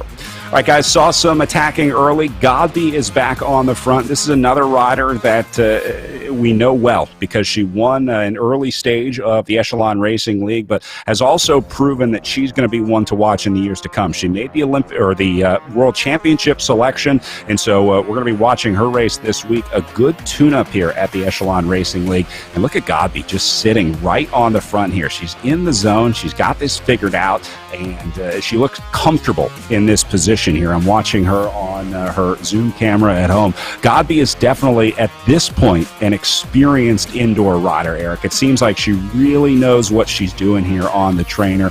Her and her partner, John, I know are both strong indoor racers. They've really taken to this e-racing. So Godby, another great example of a rider who is blazing her trail in virtual racing. Absolutely, yeah, and she's shown her prowess on other platforms as well, and we're really excited to have her. And actually, she's got teammates this time around. Last race during the RGT stage race, she was a wild card entry in. So one of the things that we do during our amateur races, which are always the week before the professional races. So next weekend, if you haven't registered yet, we have the Bucks County Classic and we have the Armed Forces Cycling Classic amateur races coming up. But our top 10 amateur finishers from the Category 1 and 2 fields get invited to the pro race. Godby was one of those individuals last week. She found success. She's inspired her team, and we're really excited that XXX Athletico is a new team that just joined the league this week in support of Godby and her chase of the crown to be the first winner of the Echelon Racing League. Godby actually came from triathlon. I think that was her largest background in sport, and no surprise that obviously triathlon is very similar to a time trial on the bike portion, and so if she can use that long sustained power here, then that is obviously going to be very good for Jackie Godby. More attacks coming up the left side. Don't forget to check out Project Echelon Racing Amateur League, as Eric was talking about. We watched those amateur races all week, and you could have a chance to race in these pro races. Top 10 from the amateur races get a shot in the pro races every week. So be sure to sign up for the ERL amateur races this week, and can't wait for Bucks County and Armed Forces Cycling Classic. Another pair of classic Criterium races. So really excited to head there after this. Yeah, we're excited to have them. And those races are both really unique in that they're technical courses. So the whole cornering and positioning thing that we're talking about here is going to be an even bigger factor when we get to those races. Position is really going to matter. And on the in real life circuit, those are really long crits. They're 100 kilometers in length. And so we're not gonna go quite 100 kilometers, but we are going to have them be an hour and a half to an hour 40-minute crit. So not only is it going to be technical and punchy, but it's going to be like the length of a typical road race competition in the virtual setting. And so it's going to be something really unique. We'd love to have you join the amateur races if you have the ability to. We had 250 people sign up for this past weekend's amateur league, and we would love to see that community continue to grow. I'll take a look at Krista Doble-Hickok and Elena O'Mara here as they approach just under 20 kilometers of racing to go. And both riders not looking too stressed right now. It seems like they got a good rhythm going. This group is kind of settling in here as they've made the selection. Looks like they got rid of the outliers in this group. I'm wondering now when the first big attack is going to come, or when someone will try to split this group, seeing that they're taking it a little too easy. Garrett, just like in real life racing, you don't get a rest for long in professional cycling, right? As soon as there's a break out there on the road, there's always that one person that wants to attack and lift the pace again. Yeah, that's correct. There's always someone willing to attack, whether they're trying to bridge up to a break up the road, or a lot of times what ends up happening is you have a break up the road and then that gets chased back and you get a nice counter attack and everyone's sort of on the rivet then, and that's when things can go. Usually it's a counter attack is where something will go and will stick. So we'll see if we'll see that at all this evening. Hey, Garrett, we were talking about where these riders come from. A lot of riders coming from triathlon, Elena O'Mara, a runner, always trying to get new people into the sport. And one way that we've seen a lot of riders come to the sport lately is high school and collegiate racing. We've seen that segment of this sport really explode over the last couple of years with high school mountain bike racing and more collegiate clubs starting to pop up. I understand you are trying to get a program underway at Western New Mexico University, trying to get a team started there. Yeah, that's correct. So we're getting a team together here. It's a great place. Obviously, the Tour of the Gila. So there's a lot of good cycling here. And then even when it gets colder weather months, you can still train here. It's at moderate altitude. It just seems like a good place to get a cycling club going. And our local high schools here actually have are part of the NICA League over in Arizona. So they race over there, and and can get some kids to race collegiately. And I know myself personally, that's sort of how I got started in racing a bit. I joined, I was on the University of Arizona cycling team, and then ultimately University of Wisconsin-Madison collegiate cycling team, and that sort of led my way to being a professional. So I speak highly of these collegiate clubs, and they're great opportunities for individuals to also get more exposure and maybe be a professional someday down the road. Yeah, get some resources, get to race with a team, and but obviously not having to put your entire life on hold. You can still go to school and race at a high level, Garrett. We've seen a lot of successful collegiate riders that have gone on to have a professional career. You no longer have to decide between going to school and being a professional. You can get the degree and then have a professional career after. Yeah, I think that's also really, really important. And what's neat about collegiate cycling is you have the group of people that are really competitive, and they might go to the, collegiate road nationals or mountain bike nationals, etc. But then you also have the group of kids that just want to ride bike, and so it's a unique mix of people that makes it really, really fun. Your competitive people, your kids that just want to have fun and ride bicycles. So. That makes it a unique experience. And then also, not only are you fun, you're getting your degree because, professional cycling doesn't necessarily pay a lot, and it's always good to have that degree so that when you're done cycling, you have something to fall back on. And additionally, the more go ahead. I think that's one of the best parts of collegiate racing and the NICA racing too, is just the vibe around the races. It's a cool atmosphere that just doesn't quite match with a regular road race or Criterium. Collegiate racing and the NICA high school racing really has its own sort of culture, and it is cool.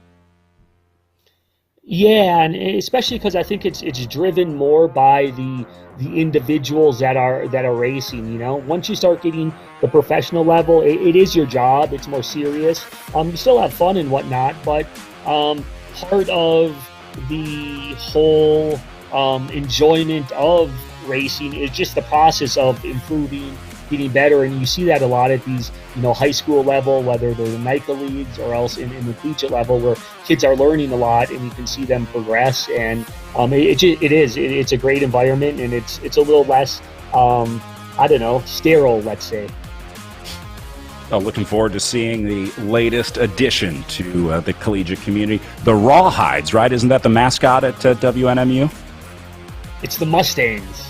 The Mustangs. The Rawhides is a good mascot, but the Mustangs. Yep. Is that the name of your? I don't know where I got. Oh, Rawhide is the name of the Mustang. That's got to be it. Yeah. And so you have the WNMU Mustangs. So the Mustangs. And then we have like the local high school, or we have the Colts, etc. So they're all tied in together. Are they all animal themed, horse named? Yeah, exactly. Yep. All right, well, again, a selection being made here as Cristobal Hickok drives the pace up here at the front. You can see this is starting to string out. Look at the shape of the group. A little more single file. They're starting to bunch up now because the riders are responding to the effort that Cristobal Hickok put in. But you can see they are definitely starting to feel it now, and maybe even starting to get nervous. Eric, I think you see a lot of riders surge up to the front from the back because they overcompensate, just like oversteering. When you start to drift or slide in your car, you correct too far one way, and then you're in trouble going the other way. I think that happens a lot in virtual racing as well, where riders panic when they're at the back, and then they shoot to the front, only to realize that they put too much effort in. Yeah, one of the things that's really interesting about virtual racing is you see everything. You have full peripheral vision of everything that's happening on the course, and so sometimes it's you do overreact. You see something, you think you have to immediately jump on it, otherwise you're gonna miss it.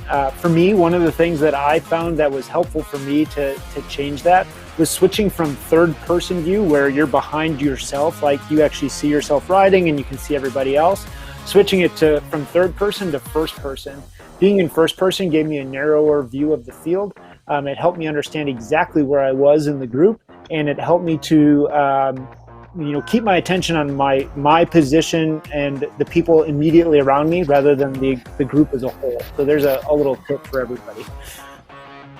Garrett, how much would this change the racing, being able to see everything that's going on? There's a lot of times in real-life road racing where you have no idea what's happening ahead of you or behind you unless you have race radio or a team director in your ear, or maybe the moto comes up and gives you some information. But how would that change racing, being able to see literally every other competitor on the course at all times? Yeah, I think it's kind of a good thing because you're able to gauge your effort a little better, whereas, before and now they add some of the race radio rules where you couldn't have race radio.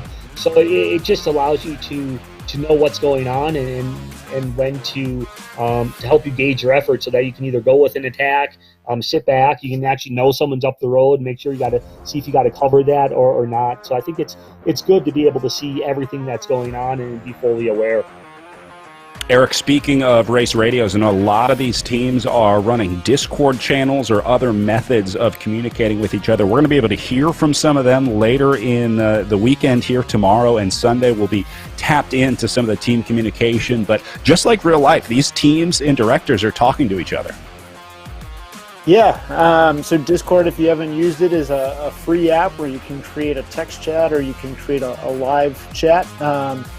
And it's an opportunity to communicate tactics, communicate with your team, see how people are feeling, see how to gauge efforts. I can guarantee you that when our guys, when Project Echelon Racing in the men's race attacked one bang bang after the other, that was planned. That was a direct order given by John Hamlin, our virtual team director. And so it's just like in real life when we have race radios, somebody in the car is helping us call the shots. Obviously, people on the road need to be able to know when and how to make those decisions immediately. They can't always wait for somebody to give them those orders, but sometimes it really helps to just have somebody telling you, stay calm, wait, that's okay. You don't have to chase that. Don't burn a match.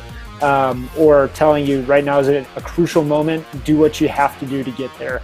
Otherwise, your race is over.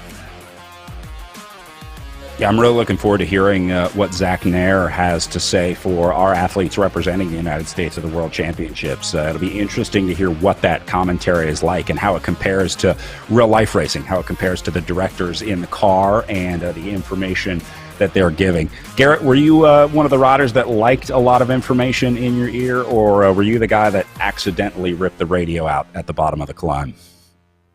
Yeah, on our race radios, during the longer races, you actually wouldn't mind because you'd have a little bit of banter back and forth. Because some of these longer road races, which we don't have this in virtual racing, but some of the longer road races, which are 5-6 hours long, there's a lot of, sort of relaxed time in there. So you can, you can have a little banter back and forth. But when stuff would get serious, sometimes you'd want to pull the radio out of your ear because you'd be told to sit on the front all day or something like that. So but yeah, so it could be a mixed bag.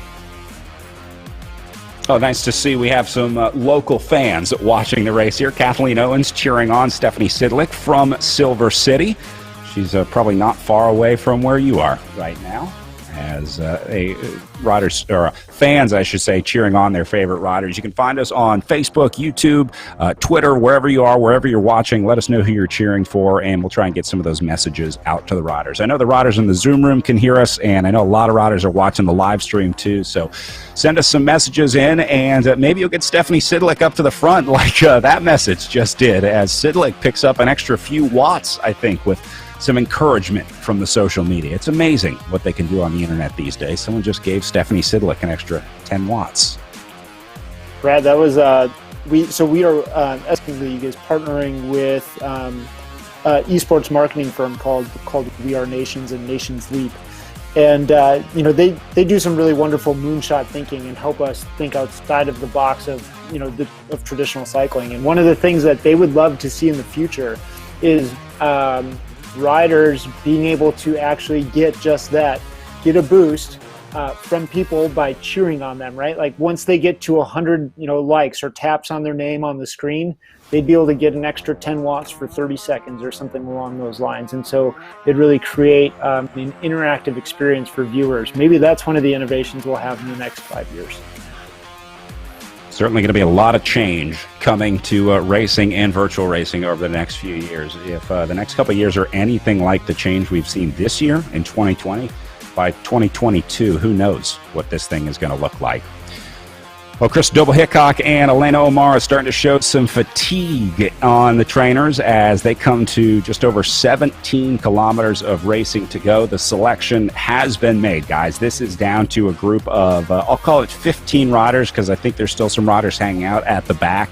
The separation was made pretty quickly, relatively speaking. So if you're not in this group, you can see a good look behind them right here. No chance of coming back onto this group. Garrett, virtual racing, just like in real life, once you get dropped, it's pretty hard to catch back on. A lot of times the director just says, pull the plug, take a rest, we'll get back to it tomorrow. But they have, these are traditional stage racing rules, so the riders have to finish within the time cut each day if they want to continue racing. So no chance to take a day off once you've entered the stage races here. You have to complete each day in order to continue. Did you ever spend time in the autobus? I imagine you spent a lot of time working for the team. You were probably in that group a few times yourself.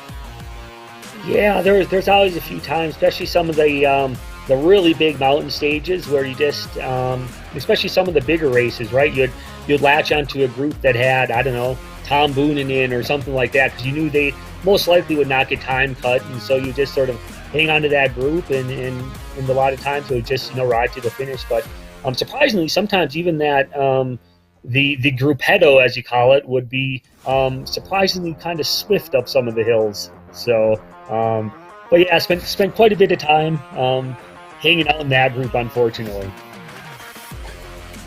Well, it just means you did your work early on. There's no shame in being in that group. I'm sure you were there by choice and not by circumstance.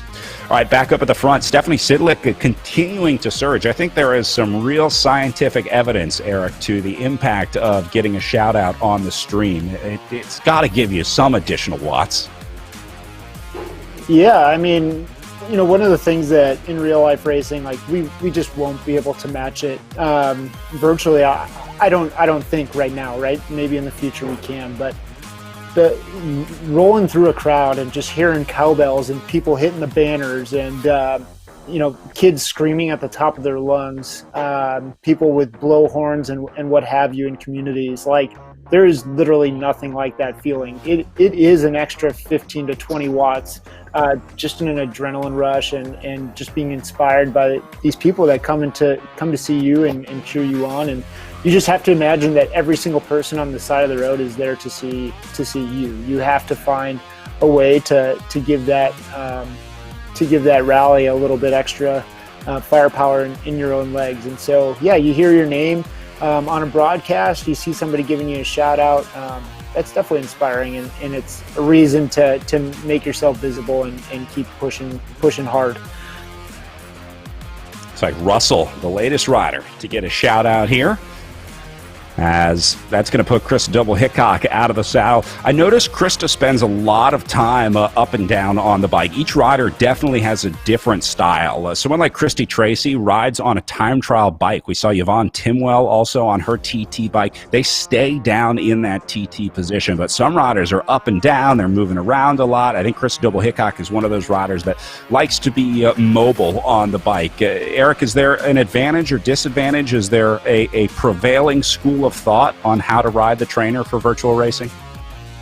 Yeah, I mean, honestly, I don't think it has anything to do with virtual racing as much as it has to do with your physiology and the way your body is made to ride. There was a pretty extensive study done on Sepp Kuss, who, if you watched the Tour de France or you watched the Vuelta a España this year, you know who Sepp Kuss is now. If you didn't know who he was before, the guy's an absolute animal. And probably one of the best climbers in the world. But his physiology test showed that it is better for him to climb, in the saddle, out of the saddle, and just switching it up. Alberto Contador back in the day was a rider that was very much like that. And then there's some riders that they just need to sit and they need to push and they need to maintain that consistency and cadence and that consistency and power. And their bodies perform better when they do that. So I think it has to do just as much, if not more, about physiology and comfortability on the bike as it does with whether or not that's best for racing on a platform. Yeah, sure. I did the same test. They told me my best role is watching other people ride bikes. That was my most effective way to be on the bike or on the trainer. I don't know. I thought that was a weird answer, but I went with it, and here I am. Hey, but it's Brett, it's brought you some great places. You got to meet some amazing people, and I mean, it just, like you've said before, bike racing is so special, just between host housing and travel and race promoters in different communities every day. I wouldn't trade it for the world. Yeah, me neither. It's been really fun adapting a new style of racing and kind of seeing how it plays out. I want to give a shout out to Nathan Guerra, who I see watching on our stream. Nathan is the OG virtual racing streamer. I think this guy wrote the book on how to stream virtual races. I've watched hundreds of hours of Nathan's broadcast, so good to have him watching here in the Echelon Racing League. Now, hey, McCrosty up at the front. Go ahead, Eric. I was just going to say, hey, Nathan, he happens to be my neighbor as well. So, thanks for joining us, buddy. Well, I saw a shout out on YouTube from Janet Retrova cheering on Mallory McCrosty, and then just like that, McCrosty gets to the front. So I think we are gathering some serious scientific data here that may prove that YouTube and Facebook comments can translate directly into watts. Maybe we can work that into the new software. We can send some power-ups to riders, although that gets a little confusing. I kind of like the real-life element of racing here on RGT. It takes away from their mission of realism, authenticity, and accessibility. They want it to be as real as possible, and so they've chosen to not do the power-ups and to instead incorporate things like positioning, different drafting algorithms, and braking in the corners. And so it's just a difference between platforms. I don't think that they will incorporate things like power-ups. It's just not a part of their mission and vision. And that's okay. But there's no reason that they need to. Our platforms shouldn't be parallel to one another. They should offer different things and continue to innovate down their own paths. And so I'm really glad to see that RGT is, they're taking their own vision and making it come to life. And it's created some really awesome opportunities and authentic racing opportunities, and we're really excited to be a part of that. Yeah, I think just like how cyclists need 17 bikes in their garage, it's okay to have more than one platform. They're each good for a different thing, and you can't just say one works for all of them. So variety is good, the spice of life, especially when it comes to buying bikes. But right, that's the only algebraic equation you need to know as a cyclist is n+1 equals the number of bikes you need. You just keep on stacking them up. Just one more bike. All right, Godby up at the front again. Doble Hickok, Amara, Russell, and Wiseman, all there. A lot of the same names. It seems like the same 5, 6, 7 riders kind of cycling through the front. Is there an element, Eric, of seeing riders that they maybe think picking off weak riders, I should say? I know it happens in real life, but if you see a rider suffering in the group, is there an element of let's hit it harder and get rid of these riders while we can? I think it depends on whether or not they have a team. If there's multiple riders from the same team, I think they can afford to do that. If they're by themselves, they're going to waste matches playing those games. But if there's three people from a singular team in this group, and there's somebody that's just kind of yo-yoing off the back, I might send somebody to the back a little bit, have them do the old drift, let a gap go, and then attack that rider, make sure that person's gone, and you get back up into the group. But in a small group like this, I don't know that they're playing those games right now. I love the strategy. I learned that as the Saturn sit-up in my time in cycling. When I was coming into the sport, the Saturn team was dominant here in the U.S., and that was I think it was the McCormick brothers that had this classic move where they would take riders off the back, gap it off, and then jump ahead, get back into the group, and leave them all by themselves. Garrett, there's also an element of mental racing here, isn't there? You can have the strongest legs in the world, but if you're getting beat up on by this team over and over again, or riders start taking you off the back, it takes a mental toll on you, doesn't it? Yeah, and that's why cycling is such a great team sport, right? If you have a strong team, you don't necessarily have to have the strongest rider to actually win, because you can do that. You can take people off the back. You can, work together. Drafting plays a huge role, things like that. So the strongest individual doesn't necessarily always win. It's usually the strongest team that tends to win. And we can look at all the big cycling races where it's very rarely that a single individual can win the race. We saw that as a little dangerous, but it not often. You see some riders starting to go orange and yellow. Double Hickok into the red as she closes the gap here. Now you see the riders with space in front of them. Eric, the physics are a way in that you want to keep a rider in front of you, right? You will be punished if you stick your nose in the wind on RGT. Am I correct in that? Oh, absolutely, yeah. The draft is quite realistic. Up in the upper left-hand corner, you can not only see the watts that you're putting out, but you can also see whether or not you're in the draft, how much of the gap you need to close in order to stay there. But it also tells you there's a number on the left and there's a number on the right. The number on the left, at the bottom of that little screen up top, is telling you the minimum number of watts that you need to do in order to remain in the draft that you're currently in. The number on the right is telling you the maximum number of watts that you would do to stay in that draft. If you do anything above and beyond that, you're going to move up in the group. So it might say 220 to 280 will keep you in the draft you're currently in. That means if you want to move up, you have to do at least, let's call it 290 to move through the group. But if you're in that draft and you can sit there at 220, why would you do 280 to sit in the exact same place? Riders need to be able to look at this data as they're racing and be able to interpret it and make decisions based upon it.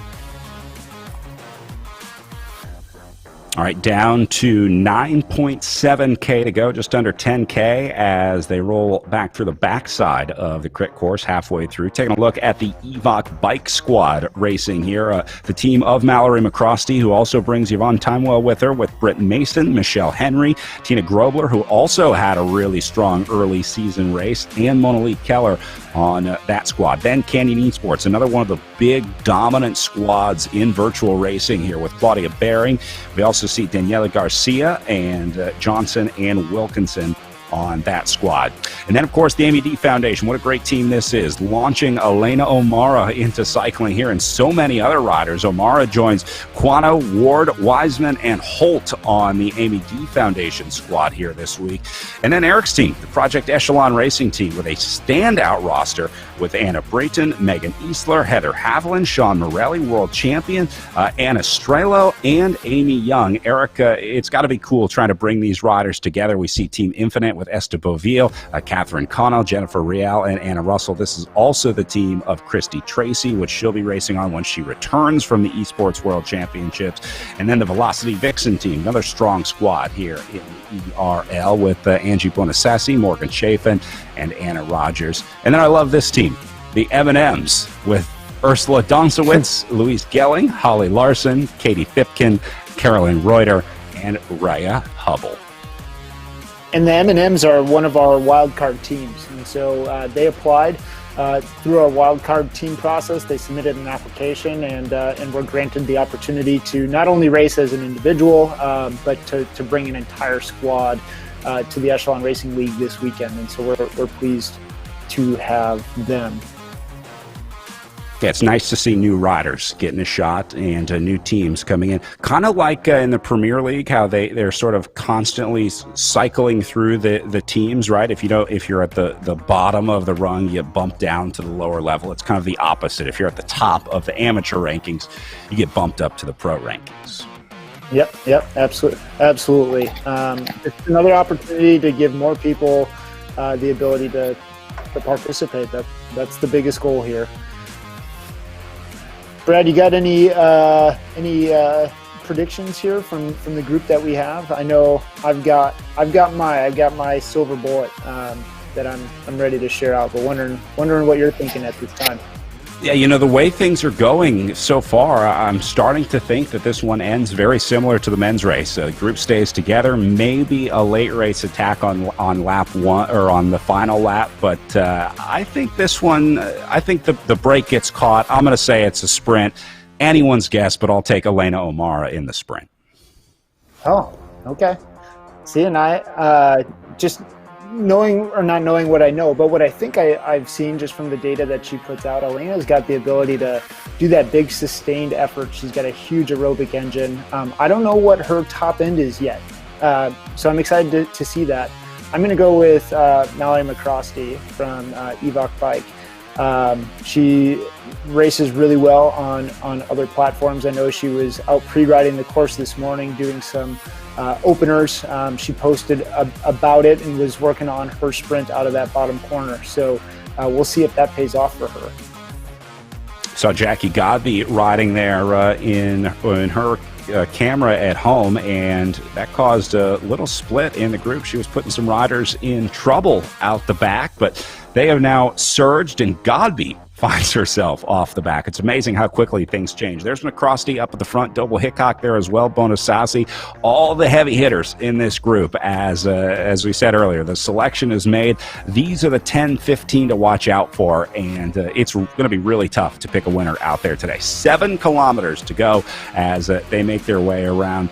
20 laps of racing. Eric, the same amount of racing for the women and the men. I love this. I think we should see it more. I love being able to compare these times and watch how the races play out differently, the different strategies. Does somebody in the women's race try to attack with 2 laps to go? Do they wait until a half lap? Do the men go too early? So you kind of get 2 chances to see how these courses and these races play out.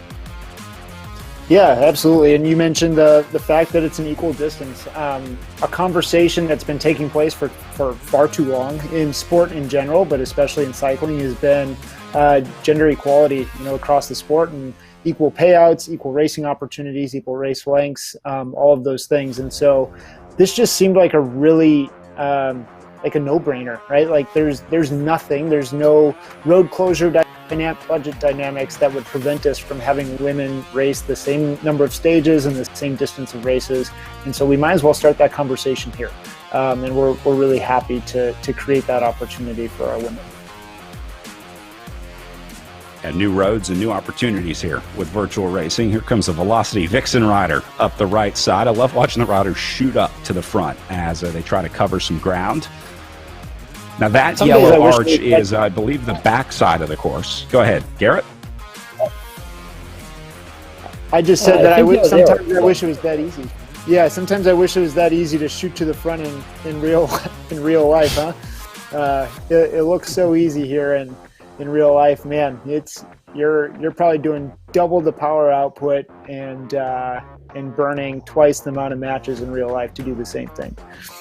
I wish it was this easy to film a race in real life. I'm trying to imagine how we could get this shot, and so far the only thing I come up with is a vehicle in front of the race with a boom on it, or a drone with like the world's largest battery following. But it's kind of cool to be able to see some new angles that obviously would be almost physically impossible to do in real life. So a new look at road racing as well in the virtual platforms. Well, I live here in Milwaukee, Brad, and we had a drone show where there was probably 1,000 drones in the air that were all, computer programmed to interact with one another in a certain way. I can certainly see that coming to in real life racing, where we have our GPS chips or whatnot, and it can tell what speed and distance and etc. and follow us in a meaningful way to help us shoot races at a higher quality. Garrett, as a newbie to virtual racing, I'm curious your thoughts and impressions here on your first Echelon Racing League event. Great. The competition's outstanding. I like the international flavor of the event. You look at all over the world, which is really, and additionally, what I think really adds to it is we sort of these racers go shooting up the side, putting out big power numbers. And what's great is when you can actually see them in their actual footage on their trainer at home, where you can actually get a visual of the effort that they're putting out. So I think that's very impressive and neat to watch. Yeah, I think it's so key to be able to see the riders when they put in that effort. It's one of the coolest parts about racing on the virtual platform here, being able to sort of gauge their effort on the screen, and then when you cut to the camera, you can see the riders suffering. It's very similar to real life, where we try to guess how they're feeling on the bike. You try to look at the riders' body language and say they look fatigued, the shoulders are sagging, they're moving side to side in the saddle. It's pretty hard to hide it when you got a camera a foot and a half from your face streaming live around the world. So nowhere to hide in the virtual Zoom rooms here today, as much as they would like to. Garrett, is there an element of poker face in real life racing? I mean, do you try and hide how much you're hurting when you're out there on the road? Yeah, definitely, all the time. And I was just wondering, I assume some of these races are doing that as well when they see themselves on the camera. You try to look a little bit better. I'm not hurting, things like that. So yeah, a lot of the times, a lot of times the races where you did really well or you won, most of the times you weren't feeling that well, and you just sort of played it off that you're actually feeling pretty decent. So I think these riders are doing the same. Yeah, I've been watching Jackie Godby here, who has not moved from this position for like 10 minutes, and I don't think her facial expression has changed either. She is in the zone and looking really, really good tonight. I think Godby is feeling fresh, and obviously with the lead up to the World Championships, you would hope that she's on pretty good form here in less than a week before the race. So good to see Jackie Godby looking strong and confident, or at least playing strong and confident, although I think it's authentic because she is a truly incredible rider. And we were talking about our picks earlier, and I think she took 3.5 kilometers.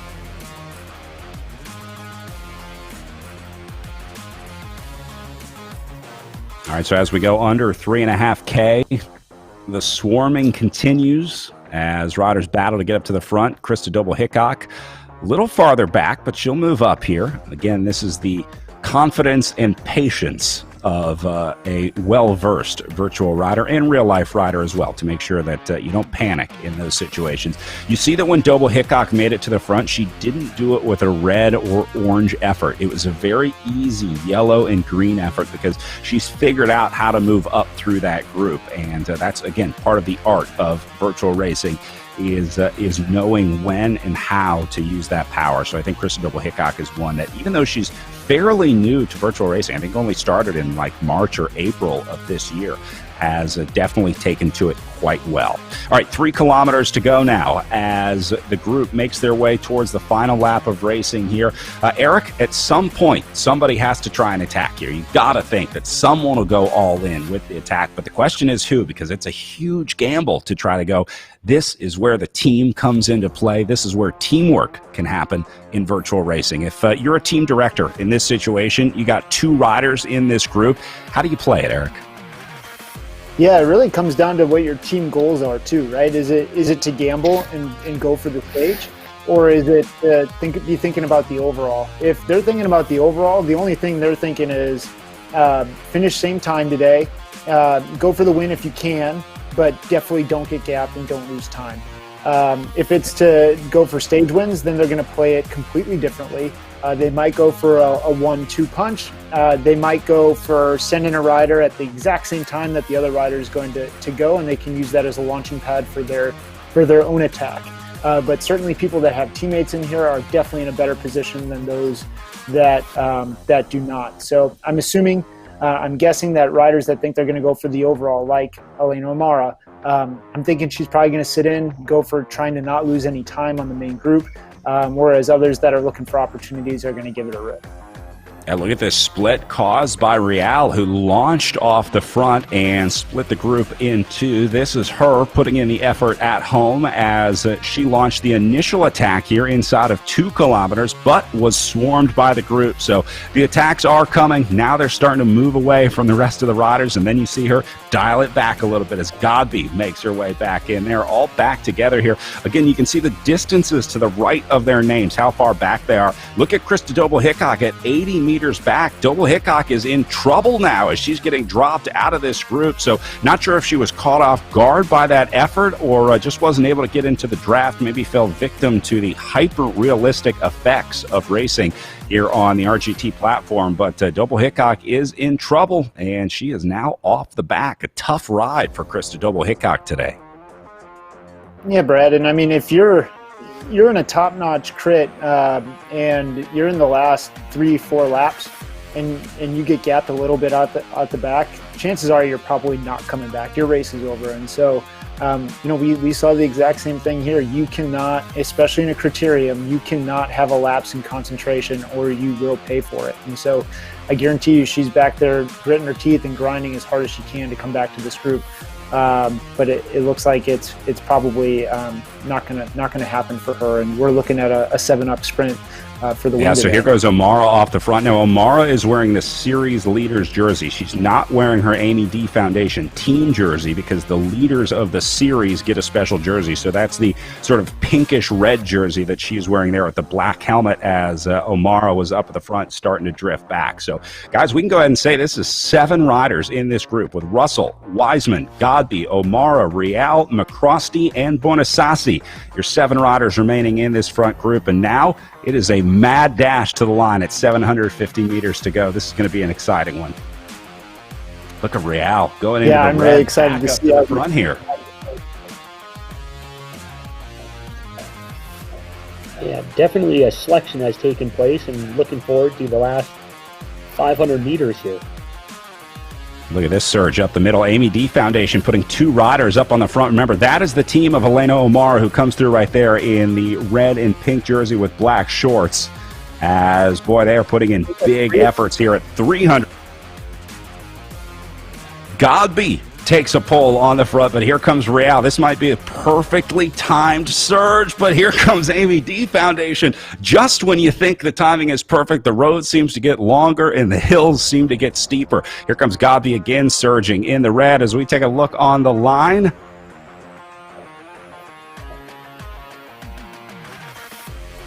And Godby got it. No surprise, as the triathlete turned virtual rider stays on the front for a large portion of the race, and then Godby surges in the last 200 meters to take the stage win. Eric, I wish I could say I'm surprised, but the way that Godby raced in the railroad stage race, not surprised at all to see her back on the top step of the podium. Things are looking very good for the United States as we head into the World Championships this week. Oh, absolutely. I mean, we have a number of extremely strong women that'll be racing on Wednesday, and a number of them are just sharpening the knife here this weekend. And really good to see that that Godby was able to put that effort in. And I think I got to do some quick math. I don't know exactly where Elena finished, but I think that would put Godby either tied or just narrowly in the lead for the series overall at this point. So we'll have a changing in hands of that series leader jersey as well tomorrow, I think. Yeah, it's going to be a close one in the overall as Godby takes the win tonight with McCrosty in second and Elena O'Mara pulling out a third-place finish after an impressive day of riding. Very tough riding for sure. Especially with the dynamic of racing in the Criterium here. You really never know what you're going to get in a crit like this, but these riders figured it out pretty well. Pretty impressive feat of racing for both our men and our women. All right, so our riders getting ready for our post-race press conference. We're going to give them a little bit of time to cool down, get their headphones all set up, and then we'll try and grab a word with our top 3 finishers. Again, as Madeline Godby takes the win with Mallory McCrosty in second, and Elena O'Mara taking third place on the day today. All right, we're going to take a short break. When we come back, we're talking to your winners at the Echelon Racing League.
world is changing.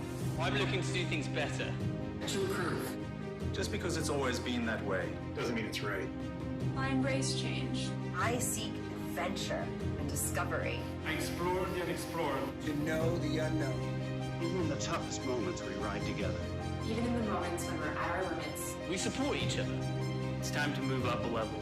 And push that little bit harder. Changes we make now will make the future better for all. The efforts we put in today Will pay dividends tomorrow.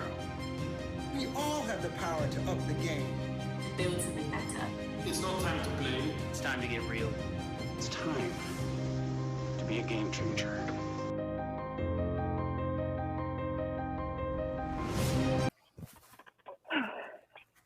Welcome back. Chatting with two riders from our podium with Mallory McCrosty and Jackie Godby. Jackie, I'm going to start with you. Another podium performance today. First off, I want to know about the prep for the World Championships. This has got to be big for you looking ahead to the rest of the racing here. Absolutely. So, the best prep for racing is more racing. And I'm just excited to be out here today. Took some rest last week in anticipation of a big racing week this week. But honestly, I'm just here to enjoy racing, to get that excitement, to get the fun, because that's what racing is all about. So coming here today is just getting me more excited for the big races ahead. A little bit of confidence boost as well with a win under your belt heading into the Worlds. That's got to feel good. Tell us, if you would, again, your story. I know we talked about it a couple weeks ago, but we were talking a lot today about riders coming to the sport. Your background was in triathlon. Yeah. And actually before that, it was college swimming. So I was a swimmer for Northwestern University through college, started triathlon as I started med school, and then just this year got involved with virtual cycling because COVID forced us all indoors. It was actually really great. And I love the virtual platform because, it's enabled me to stay competitive, to keep racing from the comfort of my own living room. So, right now I'm a fourth year medical student. I'm actively interviewing for where I'm going to go to residency next year. I actually had an interview today. I've been interviewing this past month, but I'm still able to race because of virtual cycling. And that's just such a great opportunity. That's impressive for sure. Hey, last question. As things shift for the World Championships, you're going to be racing with riders that you're used to racing against. Have you had a chance to meet your new teammates? Yeah, so Team USA has actually been really great. They've been putting on Zoom calls, trying to get us together as a team, work together. I've actually been really fortunate to chat with several of the riders offline. One of my other teammates has actually been a great mentor, Dr. Laura Matson-Coe. She's a practicing orthopedic surgeon in Seattle. So in addition to being my teammate for Worlds, she's also being a real life career mentor as I go forward in medicine. And that's just been fantastic.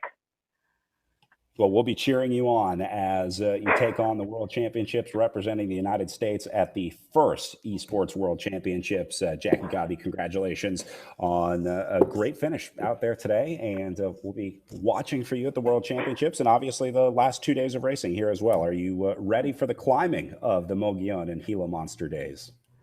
We'll see. It's always a challenge. It's always a new day. So I'll bring the best I can and we'll see if that's enough.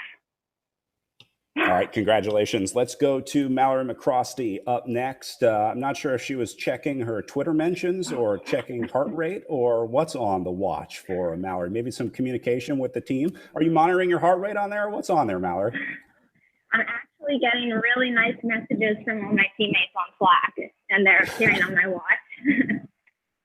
There you go. That's one of the cool elements of racing, everyone being able to watch from around the world cheering you on. Do you monitor messages while you're racing? I mean, are you getting encouragement while you're racing? I know you have Frank Cundiff there cheering you on, but are you reading the messages as well? No, I'm not. I am unfortunately not that good at multitasking. I saw him after the race, but yeah, no, in the middle of the race, I tend to be pretty focused and not able to do anything else. Even when Frank tries to give me advice, I usually spark nasty things at him. We were talking about teammates earlier, coaches, team advice. I think I saw you were out reconning the course earlier this morning. You took a few laps of the Gila course with Frank this morning. Did that help you today? Yeah, it actually did. So Michelle, Henry, another teammate of mine, and Frank and myself, we went out and just did a little coffee spin this morning and spent a little time thinking about where the attacks might happen and where the exciting parts of the course would be. So yeah, I definitely think it was helpful. I'm glad I got out there. Have you pre-ridden the next two courses? Did you pre-ride the Mogollon and Gila Monster courses for Saturday and Sunday? I feel like I shouldn't tell you the answer to that. No, I actually have not had time, unfortunately. This is the only one I was able to do. I've watched some videos of other people doing it, but I haven't ridden it either of the other two myself. What is your riding style in real life? Are you a climber? Are you a crit racer? Are you a sprinter? How would you describe yourself on the bike? I am trying to figure it outer. I'm a Cat 5. I've actually only done 3 races in real life. So I'm still trying to figure everything out and figure out what kind of rider I am, all that fun stuff. Let's go with virtual rider because that seems to be working out pretty well for you, Mallory. Congratulations on another great performance today. We'll be looking for you on Saturday and Sunday as we continue here at the Tour of the Gila. Congrats. Thank you so much, and thank you guys for great coverage. All right, let's see if we can get Elena O'Mara in here. I'm going to switch my audio over here. Elena, I know you're probably a tough connection. It looks like maybe in the garage. Can you hear us, though? Yeah, I can hear you guys. All right, you sound great. So, Elena, another victory or podium, I should say, here for you. You are very quickly adopting virtual racing as your sport. Tell us your background. You came from running, is that right? Yeah, I ran at Michigan State in college for a couple years, and then kind of transitioned a little bit to the bike my senior year of college. And then since then, I moved to DC and California, and you can't not bike in California.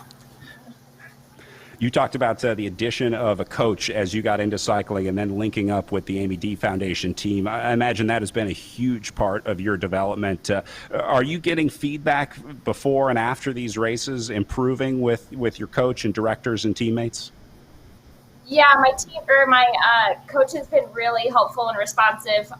So it's great to have someone I can chat with before, like the night before a race. And then just having teammates to talk with and work out all the logistical issues. And in Sue Lynn's, my teammate's garage right now. So it's great support to have someone next to you riding. Relatively new to racing, what have you heard about these next 2 days, these next 2 courses? I imagine you've heard some of the rumors and lore associated with the Mogollon and then the Gila Monster climb.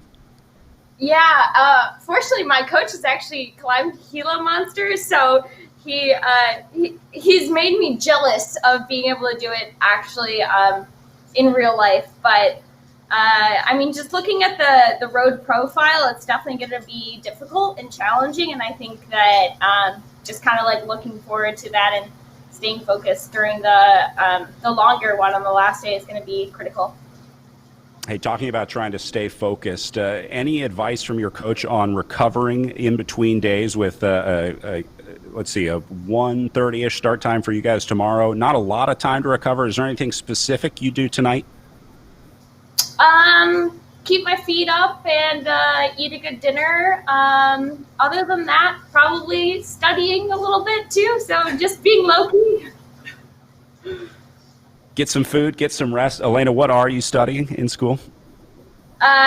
Medicine. So I'm in med school right now. Sounds like fun. Sounds like you have a lot to read. So we'll let you get back to it, let you get some rest, get some food, and get to studying. That's Elena O'Mara, 3rd place out there today for the Amy D Foundation. Congrats, Elena. All right, well, some pretty impressive racing here over the last, it's coming up on 3 hours of racing here. Eric, I want to start with you. Looking forward to tomorrow for what is the Mogollon stage of racing. This is a big day of climbing, very different from what we saw today on the crit course. Yeah, it's a mountaintop finish. It's almost 4,000 feet of climbing across 33 miles for these riders, and so it's a flat lead to the Mogollon, and then a climb that probably averages around 8%, pitches up to 14 or a little bit higher in some places. It's gonna be a really tough day. I'm really interested to see if teams send some people up the road early, try to get an early break and do the good old sag climb. And when their teammates come up to them, then try to help them for as long as they can with their leaders taking the poles on the climb, or if they try to keep it together and just keep a really high tempo, tire people out as much as possible so that when they get to the climb, GC contenders can battle it out. I think there's going to be some interesting tactics played out tomorrow. Garrett, a really unique course tomorrow in real life. It's one of the most beautiful courses that we see. Riders going up to Mogollon, which is basically a ghost town, an old mining town that was huge and then abandoned. Describe the course for us tomorrow. What are riders seeing in real life when they ride that Mogollon course? What is it like? What is the atmosphere like? What's the surrounding area like as they head up to Mogollon? Yeah, tomorrow's a tough day because you sort of most of the course leading up to the main climb is pretty flat, and we don't have wind to deal with tomorrow.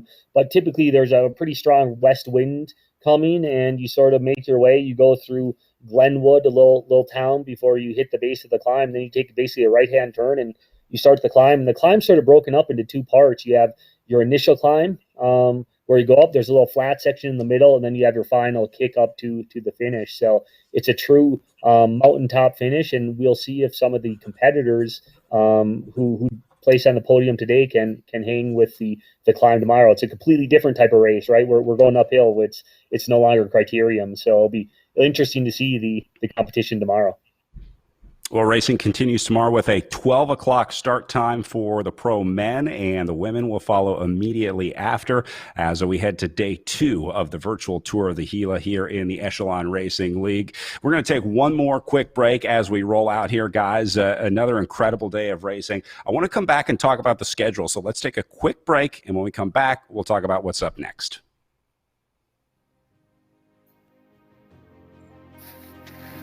The world is changing. I'm looking to do things better. To improve.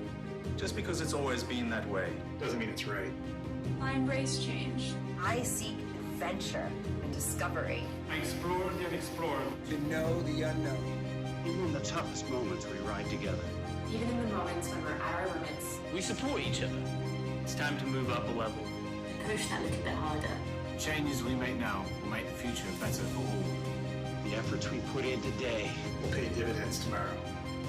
We all have the power to up the game. To build something better. It's not time to play. It's time to get real. It's time to be a game changer.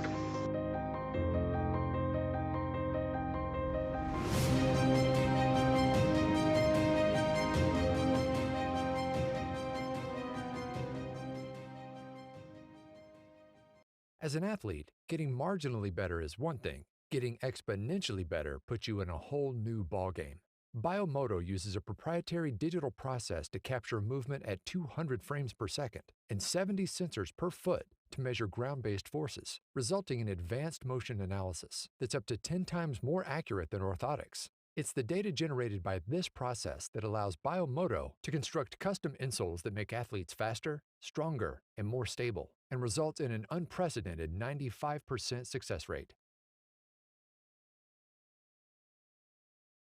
All right, so Eric, I want to remind our riders and viewers that the racing continues this season. This was the first day of racing this weekend, but also the first weekend, of a full series of racing in the Echelon Racing League.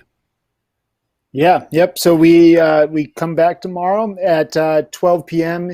Eastern time with the Mogollon Road Race, and then come back on Sunday for the final stage at 11 a.m. Eastern for the Gila Monster. And so we are in our second weekend of racing across the league with the Tour of the Gila, and then we have some criteriums coming up with Bucks County Classic, Armed Forces Classic, Gateway Cup, and then we get back to some stage racing before we close out with 4 days of racing at the Tour of America's Dairyland. Going to be a lot of fun tomorrow and Sunday as we continue the virtual tour of the Gila. That's going to do it for us tonight. For Eric Hill and Garrett Peltonen, my name is Brad Soner saying thanks for watching. We hope to see you back here at noon tomorrow for Stage 2, the Mogollon Road Race at the virtual tour of the Gila. We'll see you then.